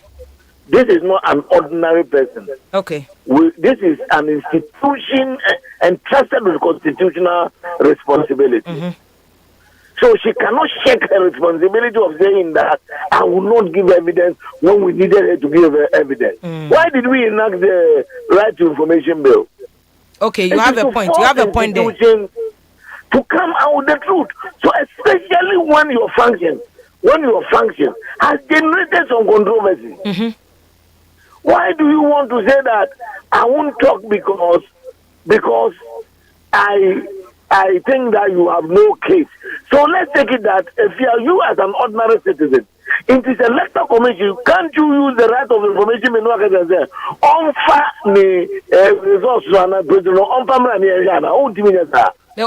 But this is a case where they say they were caught. I don't know. That is even the more reason why she needs to come and explain to Ghanaians. Okay. But say is subject to the Supreme Court judges in the ruling or Chinamebwa. So we don't know that. So that is why we are all very cagey. Okay. Yeah, very careful as to what we say because it all depends on the submission.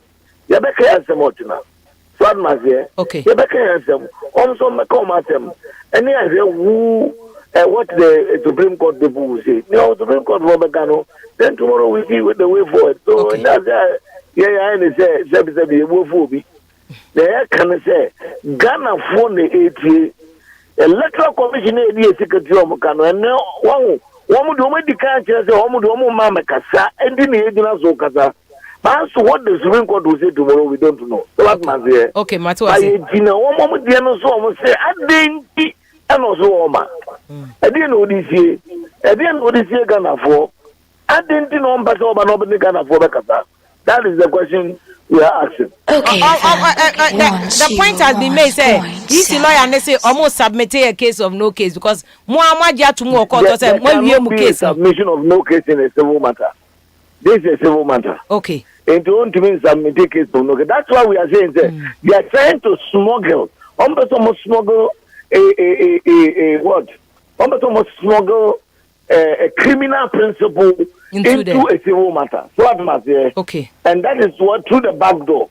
Even though they are trying to go under order 36 of CR 47, no, we still believe it's inappropriate and that they should allow the woman to come and speak. Okay. But obien to mean smuggle in Supreme Court. Say judge is not to no word pa. But it depends on how you do it. Well, so rule that is the law. They are ruled. It's not smuggling anymore. We have not even ruled anything. Have they ruled anything? So I'm speaking in future tense. Okay, Baba, is it true? First, obviously, me alert to say, okay, say to be 20 years at the bar doesn't mean anything. When you say in law, the practice of the law, it means a lot. Listen to what I said. It means a lot. Who do call now senior or best friend and son of explain it before somebody gets it wrong. We respect seniority at the bar. To me, we respect seniority at the bar.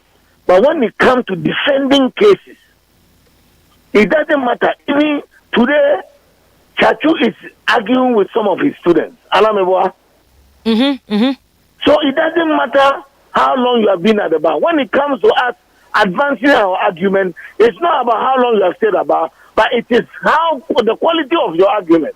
So that's my say. Okay. So I'm not saying being at the bar doesn't mean anything. Of course, when I go to meet my senior at the court, his case will be listened to before my own. So what must I'll give him that credit. But when it comes to argument, when it comes to defending our position, when it comes to defending our clients, it does not matter how long you have stayed at the bar. It depends on the quality and of your argument. That is what I'm saying. Okay, but I'm not saying that seniority at the bar does not matter. It matters seriously. Okay. But counsel, more close more case, more case. Oh, of course, we have closed our case. It's more okay. You more fair or be we have closed our case. Once our case is closed, it's closed. Okay. And I know na ma for bebe so kase as a case in shada mo ntumi enya evidence improving article 63 39 no na the crust of asema mo dey call before the court. Because improving case not until a case na say. Because our case, listen to the last issue. Whether or not the alleged pattern and the errors complained about has an effect on the results. And when we are showing said there are errors in the calculation. There are errors in the conduct of the EC. We are challenging the conduct of the EC. We've been able to prove that EC made inquiry and established it. We've been able to prove that there was a problem with the results.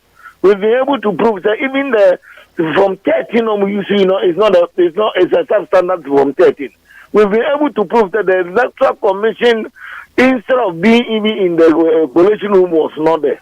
We've been able to establish fraud in terms of conduct. So all these things, it doesn't matter. Now, electoral commission then what? Maybe you have your own understanding of the case. Okay. Baba, someone said the last issue is whether or not there's been alleged padding affecting elections. No, that's right. Even if to say the Nana Eduji Kano, the EC crowd admitted alleged padding, padding of results, it must be enough to affect 50+1, no? But that is what we are saying. We believe it will be enough. So what if there may be? We are all speaking because we are not the court there. What if EC admitted said there's been padding, but there's been? But I'm not speaking for the court. I'm speaking for myself. Okay. I am saying that our case is that we have enough padding. Our case is that there are enough errors that affected the results. Our case is that the conduct of the EC was fraudulently executed. We have alleged all this. It is for EC to come after we have now proven our case. We are saying that we have established our case, that there were mistakes because we are challenging the conduct. Okay. So what am I saying? Okay. And the processes that led to the declaration, that's what we are challenging. Okay. Baba, don't you think that case we may also end up like 2012 election petition at court? Whatever it ends, we have made our case. I know, say you have made your case, but whatever it ends, we have made our case. And whatever the outcome, you accept it. The Supreme Court is the Supreme Court. Where are you taking it to? Maybe I was waiting for review. Whatever it is, we will end up at the Supreme Court. And the Supreme Court will end.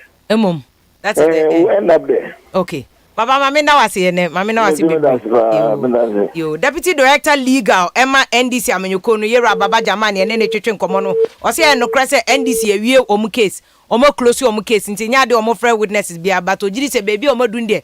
Omo timi prove say isi di bini numbers no. Amani bi keka ho. Nti prove omo point no omo kan wo article 633 ne say enanado any president ma amanyo obi ani wonu ma onya 50 plus 1%. Our constitutional no, and therefore about no be a winnie. Until EC declare President Ekufuado say Onuna or president it was unlawful, illegal, and therefore it should be void or I have attack as a null and void, but it means the same thing. No, only void nada conti or void Emma or Monty. That's the reason why Baba Jama say more court. Me go back to messages in Bina. Every phone lines in Patrol Ofra. This matter is before court. Can someone and chini wom on trespassing on cocan send be a contemptuous. Yes, I me ka too. Me pese just that to go beni ho. But just say near one or one or what the cratch just that to go ba. Judges no maka on omu ye hardcore. You mean pese obe can be wa na be frame near me akwa na say John class wete. Atubiga okay poor boy from Binduri ono kwa koswete wo ho. Ken kranje koswete. Atachi akwa koswete. Empemu asem se yade mbeko Supreme Court. Me papa case nkwa na go Supreme Court. Me emi mu Supreme Court o me nko ho. Ti me pa asem ofra kan asem within a yi. O de opekra joke about the tea and the yi. That you will not be in contempt. Now nim na ko cross contempt line there. Patro ya no the house number aka ho. So that you be serve contempt no a ye de baba ofie. Enye despite media na vim lady me because me medua no kra so me di. Na ma court wonum. Aha asem so to me a me obi amaje me. Mini obia oti ase obia magime enti number is 030224 3529 0302243547 0302243529 0302243547 no aka no boko David Tre o say NDC has lost case wey a bad case enko baabia na David Tre o say ofri brekum evia mehwemo all the way from Germany. Hello, good evening boss. Hello, good evening. As you have been to. Audra Alaji Gadoni. Alaji Gado ma feel pa ho ye de. Ami ma feel ya mi su pa. Ai. O ye ma wa kwa ba so. Yeja. Yankopon se o na jima pa o ye ma o my Ghana. Me o share production team ni nyina so. Asama me kan se. Ye nyina ye Ghana fo. Ye nyina o man mu koso na ni wa se me se en pen fo. GYASO o man no be yi ama yin na ho otoy na me asem kakra me juno am tiasa o be bua me kakra no yetu aba no we ya ma me wo declare winner me yenianum NDC for o mo so aba bontia ya press conference do bring che wo no na mu ye na ya dani vote no ma na do dan kwa kufa do sitting president Oma omoa demonstrating one kasa ni pia ya shishi tais wo ka kwemu nyama basabasa koso na ne se mi ti se omusa akoka che obia no kwa wo wini abano nti yansan koto abano fufu oho na me hu agire ni debi omo share evidence ni nyina ewie ye no eno na omo de court nti forget the omo kan ansa na omo court no eno any evidence of court why na me dia me kan se yes yenina yenya butre na yemfa mpaibonta yempin foniki obia court be ba be ka tem se wu When I'll be Dibima, now you're back now, young farm fiber now, or minor ye, now you're water. Only I'm a yard. Alajigado da so so nenya ko ponye adwuma pa alajigado ne yete ne kana ode ne de aba ne fa another person. Hello, good evening. Hello, good evening. Alajigado call no call. Uso betimi afre na do de aba. Hello, good evening. Before I hold the end beba na ma kan wait to the message Hanot aba oba jua no if you tell Ghanaians we well won't let politics give us pressure. Enti ye de eti no wase ye be kan ye de asre ye ma politics we can come and kill ourselves sir.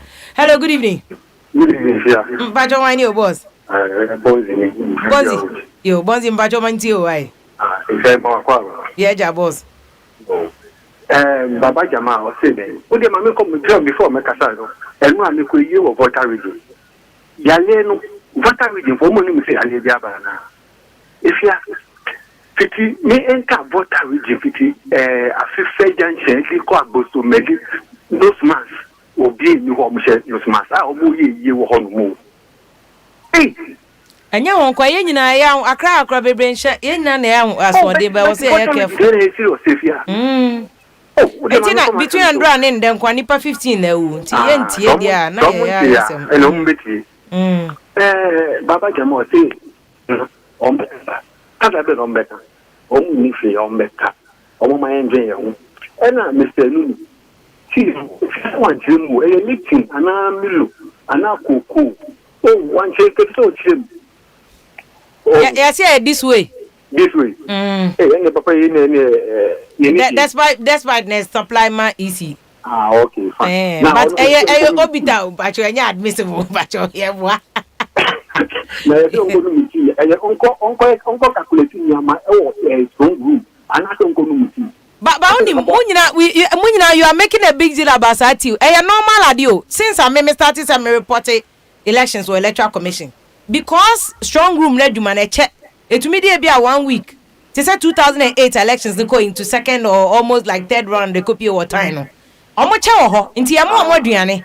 Nti ti ne a normal process na ya normal nti people are making a big deal out of because omo nte strong room adwuma na se ba ya adwuma strong room order no as reporters are first na etumi call na epie ene ade ne nkofo ko ye interviews ya normal ade omo didi na ho na wo be hu se wo ye fu soldier na ono NDC ne MPP mo ko a 7 na mo ye Johnsons because wo ko ho no mo a wo be hu se NDC ne MPP those days ana kwable Japan num ne dambo twenum ne ade wo wo be hu omo sere sa na omo di agro ne na wo te abonte na wo akoma BP forget why Mr. Nunu ne kasa ne Debi wo de me nko eno wo ba ko contempt patro debi wo ba ko contempt ono man evidence nti Mr. Nko ya na mi nkonya asem nti 0302243529 na je say ya fam course me gift ya ba so say VIM good to see you pa sister gifty yakopon sha I'm really appreciative of mo amobusa masene shows that you care about me Thomas Kofi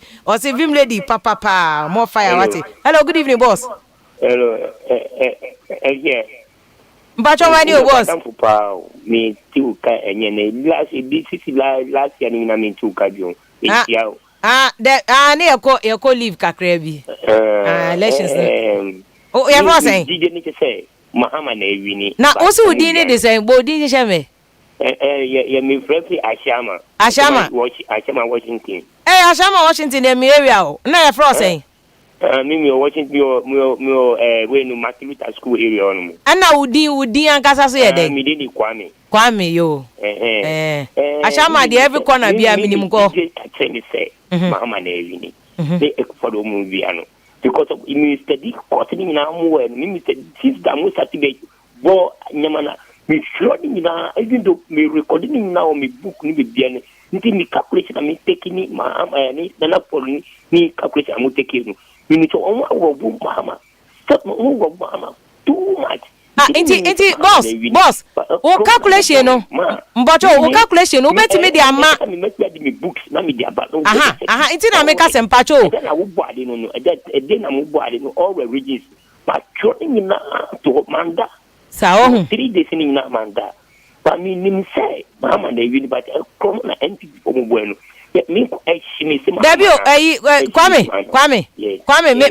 interested in asema o kanopa aden na upa che say rojo metu nunu we hu calculation ya wo ye ana no na mistake me nim say we hu ba so sometimes na mistake me tama because we say NDC paper na the court to say Mahama win Akufo Addo nso win nti yenko second round o man kan be paper ni mu ba bia say Mahama win o hu sa paper no petition no hu so o man kan wo mu say Mahama win Akufo Addo so win wo hu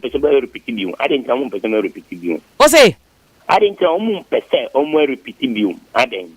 NDC form person be repeat say Mahama win no. I don't know busomo. Say before mo finish say you repeat you yanko there be o say mpacho Kwame MPP for stop it. On say paper na NDC for na dey call you. NDC for na tro ye. Say Mahama win Akufo Addo so win. Nti o say o mo repeat I don't know busa nogbe ashama MP. Ana mbusa NDC MP say ade na o man fan kokko to say Mahama wini wo busa omo man bisa omo ade na on try mbusa wo MP wa shama so okọ eyenko mbusa wo esro honom say ade na omo kokko to man kokka say Mahama wini na calculation na wo ye wo kra nka obetimi a support party no with evidence na nka ode amomo no mo de aka ho ko o say nyama no say ye obi no he ye need high positions na a bit near to the some of the nyamanu tea the people make say omo ye say but me ma dwini nya say Mahama na wini nti me say ma me no ko body na obebody ni say Mahama wini nti e da na omo body ni say follow wini e ma me nya shock even though like 3 days me did sorry I mean that see me pa even though 3 days me did nti sorry what dey no cry here who nim say mini madam for be 2008 elections na MPP for lose here no ni yam 2 weeks into there 3 weeks in cry manageable but it show say nko for the passion the election echi why until next time I now there my expectation in Bradford said they affect you too much why Mahama me ne free crew back until the way na I will free ball e wo hu me never come back. Okay, anyway, but na say elections there you to me losing here asamba bi anyway. Why? Yo, but that's Kwame, ya chi ashama Washington for nyina ma me why? Yo, ye ni abema Kwame no so dey message but so no dey pen calculation Mahama win to ntia say dey NDC for omudu court o ma change o mo story no e wo honom no. Abubakar Latif o say VIM we miss you. I miss you too why? And Akosia Amponsan Kakabo o say VIM oh you are looking good. Thank you. Na Hanot Abadua no say via catch Ghana for Hanot Makan we also we can come and kill ourselves nti omo de ombesri bi omo ntra ma Ghana politics mbekum bia sa cause Ghana de odi echire a wa hwe politics mbekum Kwame Mafo mi ame bra Kwame Mafo wo Delaware o se VIM mo ene adwuma. Hello, good evening. Yes boss mbacho te say yo boko o say ni kaso bra say kaso boko de no kaso 2 years ni ai but at least ya danyankopon say ye tin come ebetimi akasa bio so the bia me can say me say so when you obi nya asem sorry some me putting in this way when you obi enya ntokwa na asem na mo kan ho asem na enipa no hu say wo nchire mo ne wo kasa na wo kan no sabi aba ananyansa wo mu too much na onya bi emfa reprawa uni mi aye no say ono obe start so or to blows because me na dwene no esi a want to me and contribute to we are more kan ho asem no sabi na I think say nanka NDC for empire na ye me den a me ma the former president John Mahama respect ewum say unya abotre so de be kokos nanka say we ya me ntam kura na sa useless demonstration na omo ye ni tokogunu ni aguruguna no nanka omo twa so ntempa won say hwe yan sha de efibria nanado appointee yen chair person NDC for criticizing no omo hunu no say oyesebe bronsam wo faase a waba asase so omo ne na anya adwunu wo bibia mu da ekopim say ye to abayiwie ya omo ti wawie okay obi atimi ye mistake say omo kasa wo court omo ma omo witness statement a obi ano fomfom na oka sorry na correct me ho sorry na correct me ho if ekoye mistake e wo figure obekoreti omanji antu san yem fan for sister fi asabakaya doctor no call or man witness statement no or say if the chairperson instruct no or direct no say or me medal and former president no call man advice and now call soul no na ọmọ nkyerẹkyerẹ no nia ẹkọ ọsị ọmụ nkọ no ọmụ gya ọmụ laptop ẹwọ hɔ na ọmụ phone so edum sisi ya nso nia live witness ẹma ni statement ọsị isi ẹdaada ne so ọkọ no mu tii na tii no num no ọkọ no mu tii no ẹna yisi ẹsẹ akyire ẹna ọbụbụ aba no ọmụ sẹ ọmụ mmienu no ọmụ asẹm a ọmụ ka no nsisi so. Well. Jama court no na court in this side. But your observation is also very interesting.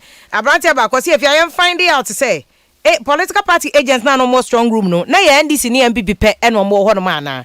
Omo to mean free other witnesses now because it's very important. Political party be our more candidates or presidential elections no.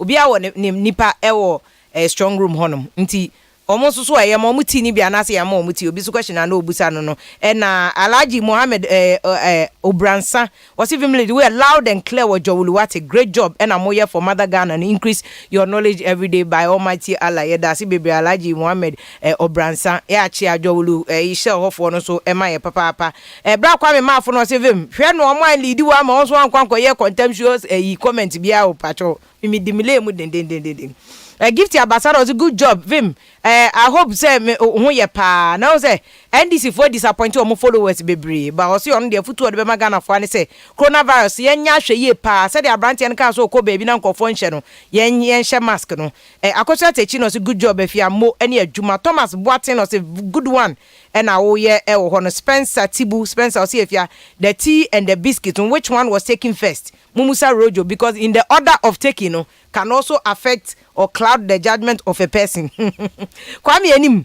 and was even Ethiopia good job Kwame enim no comment ade about me fa me last comment because your time no ask some credit me na ka say be pon 9 o'clock so that betimi ewie adwuma ne enter me siama Beneza say I miss you if you are welcome back watching live from Paris France eben no eben ye chawo ne Paris fo nyina Champs-Élysées for mo say COVID na wo France nti munya very careful because careful ni ade nyina bem Collins say edu Jemfi no say VIM you know the law so why are you disturbing boss say nyame nkwan meet me bet na me nyesho no ma me ho what you say Joyce Makan wo die Nana Gasti no say VIM I'm happy to see you back again good job working for Lord and country na Kosi Edu Champion Safo bra Kosi one of the loyal listeners who follow your pa Kosi Edu Champion Safo ya da se papa was say Ghana the sweet oh Ghana they be asem for yera Isaac ye boas so London so tie ye pa ya da se papa Veronica Dede was watching you live from London welcome back London for ye ya chamu nyina ma mo se de bia you watch us ya damas ye ni so papa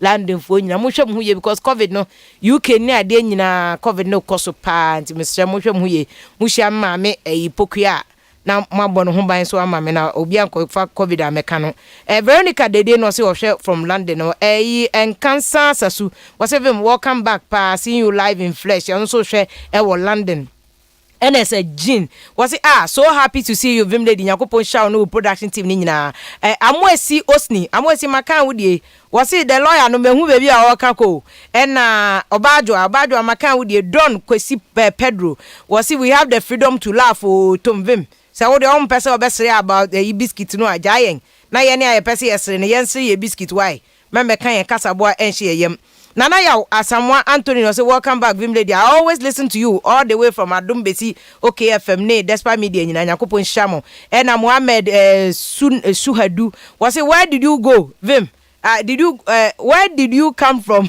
to Kolebu me dey asem na machichi ni ananti Kolebu baby o me ko your friend Jan Osmond and also VIM people were busy on the streets dying for political parties. One so omoko aye de omo onum ti e wo electoral commission tna ho. Nana POKUAA no say NDC supporters should know next time if someone tells them to go on demonstration. Ombe hu facts no ansa na omako. James one bless or say if you as you can see I am taking my this way chocolate drink. What say? Me dream me ho. Me ntina mo bi nkonu mu nyame. Nana Poku ban osi sefia. Why is Rojo Metununu taking the tea? Obi a won trust no. E de na akonum tea. Hey. Yoma Ebenezer osi sefia. I'm watching you live from Brekum. Baba Jama apadi oni keso. Wa kwa kama asema okra no ndisi fonya case. Uba ya ube change asem no. Pop G.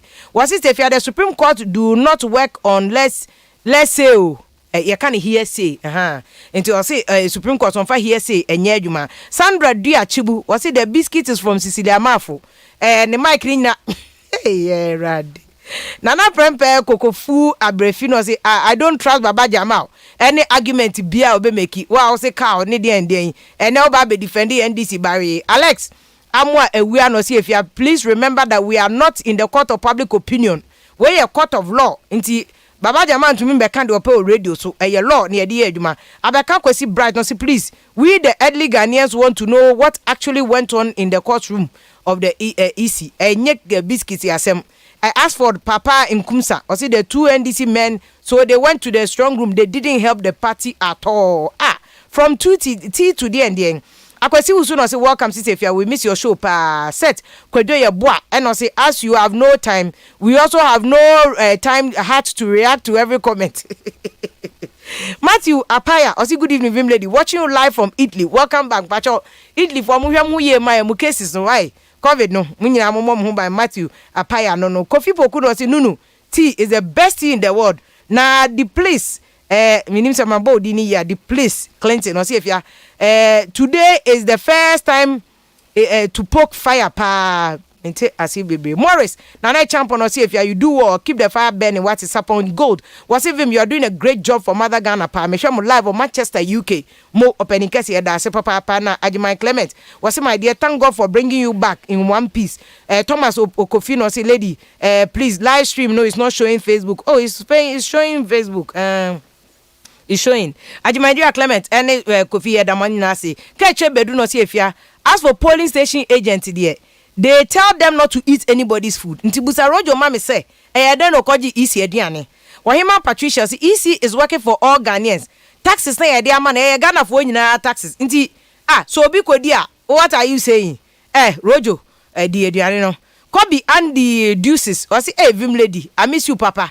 You are glowing mo any adwuma and Imano owuso say green tea power without biscuit ebe yo Henry Anati say yo Vim lady so you came to North America and you didn't call me me be here inauguration of President Biden adwuma na be here mpacho enye call yasem Mr. Honest na me ba na call am for why Richard Dixon no say if ya I'm healed to see you pa na de metimi ada me kuma to me yem na go for so we adwuma me I'm happy to see you back. Rich Opoku was the villagers parading themselves as journalists for about 2 hours across cross examination today. You are here talking about tea. Talk about the issue today and stop fooling villagers parading themselves as journalists. But we are collecting our pay and you are bleeding on Facebook. Now who one and who hey you people can talk. Yeah we are whatever. Born and buffeted in Tema. What you are calling us villagers? Bratamana the Caucasus keep bleeding. Frederick Loco. He is a qualified international lawyer. Papa no tis studio on Eric Ochidako. We chairman general and I said a message or no kind on react to me. I'll punch you back. She. How the oka say. Call Mensa Pillar 2. No see if you are welcome back. What the NDC omuni case bia and a Game Boy GH or see if you are T or no T. What you watch person ho? What offer at the reception? Asemo. Kofi Tuntum no see please. Your boy Kofi Tuntum. Microphone tough. Them Akwanda to the world. Sir. Imano Bisan no see you Vim lady. You won't kill me. Oh, say it again. Nagana de. Asem. Akwesi Donilo Herrera Jr. See petition mu biscuit there. And one raw. Frank Apia. And I say this man is calling a spade. Truth hurts. Lawyer Rekoche Dakon Wakan. Yabo Vincent no say Vim, you look gorgeous. Nyakopon Shaw near Juma only production team no moye. K Apia no say Vim, we really miss you pa. Good job, so wasamba bag. Innocent or boy Akon. Or say Vim, we miss you pa. Keep the fire burning with your production team. NS Clinton Macan with you. Or say the very educative program pa. Let the poor enjoy. Or say welcome back, Vim ladies. Good to see you again. Thank you. Good to speak to you too again. Evelyn Awuna. Or say the caller Caller eats why na Mahama is chopping all his food. Or say caller, or see we are callers that opache. Munini why na Mahama zu didi. Ensure Teresa AJ no say I'm in Spain watching live. Good job, sister Afia. Sister Ensure ba me da sepa nyakopo Ensure. Elsa Gani or say Afia, we are so proud of you. Thank you so much. Abubakar Latif or say Afia ya feel, mesoma feel. Oti asifo the living man. Was say nice. Welcome back, Vim lady. Thank you. Delaware Ismaila. Or say hey, Kwame guy we pa de hey. Okaso Yvonne Wood no see if you are teen to hey here this way and now this way gwana yeti Rahel Sintim no say my dear I miss you pa Richard Dixon no see if you are now I can eat and have my peace say me who say waba back with your production team good job Kofi Inti Prempe or say Vim Timuti pa Lipton and I say this way Imano Kojo Obo say this way chocolate drink. Hey, Kwame said despite you deserve more tea. What Rojo Thomas Kofi no say Vim lady papa more fire and patron messages no. And I cried their bro me so I'm not able to read all the messages and then me promise say ya be pon 9 and I yafa 30 minutes accounting patron ya the besi anum say Bob Don Kwajo no say Vim you a serious presenter. You do here and do here, but the lawyer, I urge him to be very careful about how Obe presented the cases. No, said about Obianka say oha and I say oha. Anti kunkanche lawyer no, mami pa David Ochre and also say Dunketia himself calculated and declared say Nanado ye winner and you know create. But you me to present here. Abano ma abeku no say if you please ask what law can compel the EC person to take the stand in the court. We'll go into that because lawyer Eric Ochedakoche who said there's no law. Baba Jama confirm you can't force a witness to give evidence on person of mind. The Constitution also says that you can't force anybody to give you a friend saying incriminating evidence. Amano Ansano say Adenta, though I'm MPP man, but I will be the last person to vouch partially in order for natural justice to prevail. Okay, so ono no be first person be push say isinko na said the natural justice be ye adwuma e honom comments are do me pillar 2 my kind of messages we no was sign the ban Misty Mola was say I'm watching you from Germany Montegladbach some first say oye obi a oye me age meter ye hwe football made in Germany Bundesliga unim sa team we Montegladbach ana nyesa na ebren nyawo na oye Dutch ni no benjane o me produce me sound manager Mr. Hansen cause we are Java Dutch citizen now me to me what Dutch di now but ma me Montegladbach you say Montegladbach okay football made in Germany we ose kufo mu teams no mu ball Berlin ni fa kwa na yi got na ye no Kasum ni kunu events tintin ye fence nkra Kasum ni kunu ya no bo number yeah, Tony Yeboa. The beer woman no more Germans no ha. I was afraid the best you say it's just by the way. Ya don't must say mamunyina mo any share issues na trendy don't him say Tino has taken over.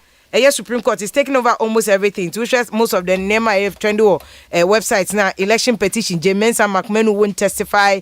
Ekufuado's lawyers tell the Supreme Court. Election petition. EC is running away. Chachuka Tasi. EC Jane. EC the Supreme Court to decide Jemensa's cross-examination on Tuesday into Ochana Ebehu the Ebekwakusi Muntaka retracts and apologizes for bribery allegations against Supreme Court Judge. U.S. Embassy in Ghana postponed shadow visa appointment over COVID-19 into visa U.S. Abekwakwajia Untuminko Embassy or COVID-19 into Omafania must do. Landlord need permission to increase rent control for the bro for no more office one amoka enye juma. Oh, landlord need permission to increase their into that do increase mu. What to one amoke can bro for sa na e for bre. Domestic fuel prices quadrupled in the last decade, largely due to CD depreciation. One of these days, Baba can was a Supreme Court as no. Any Ghana number to say 2012, not just 8 months near the Supreme Court. Not tensions are then there be ready. Your baby in a simple. Abusiafo, Yadamase papa. So here we appreciate your time. Cause anyamwa and Kadia you be kangum from but because Ushayen, Utie Yenti. And I okay 101.7 FM any Vim lady production team ni nyina edamase pa say de bia mutie ye man we do messages and nature say bia we dey Mr. Won and man share my glasses on say me glasses and ka me share and ka messages ni nanka matumi akenka ni nyina de am next week me share na metumi akenkan ni nyina odi ama aseda kese nkoma me producers a cheso omada ma ombo ayem ye di bibia ebrel yera Isaac Oduro odame ne yera Hansen frema ene twa yetum Facebook bebia sede ba obia ebeti yenka de ekoso enyina ene ensem ekoso hey ana boy my sister me producer di Isaac Ozu etiobi me de na kwa koma Isaac fufro peace nti abusia for na mwase kasenke era Dr. Eric Oduro asan beba but when to me manti monfanche another time beba Eric Ocheda ko ye lawyer kese na oye lecturer e wo Gimpa sesi ano oye lawyer e wo America osan ye lawyer e wo Ghana ha on ebebo am ye tin sem na se na lawyer Baba Jamal enso ye deputy director legal ema NDC amanyoko no aseda kese nkoma se wutie ye yadamase wo hwe so na wutie so High Life Radio wo fire ewo Virginia ye chiano da na se ebusiafo ye yi ni nyina akonti edum besia no se Nyankopon ye adoma ye behia ye fa me Vim Lady afia POKUAA Nyankopon hwie nyina so ukuada onfa nche ye ewo ahoden ne nkom ye meto adwuma no so nyama mo okay 101.7 enie eviase wo bie ni mano ate be hwe so a wo ye papa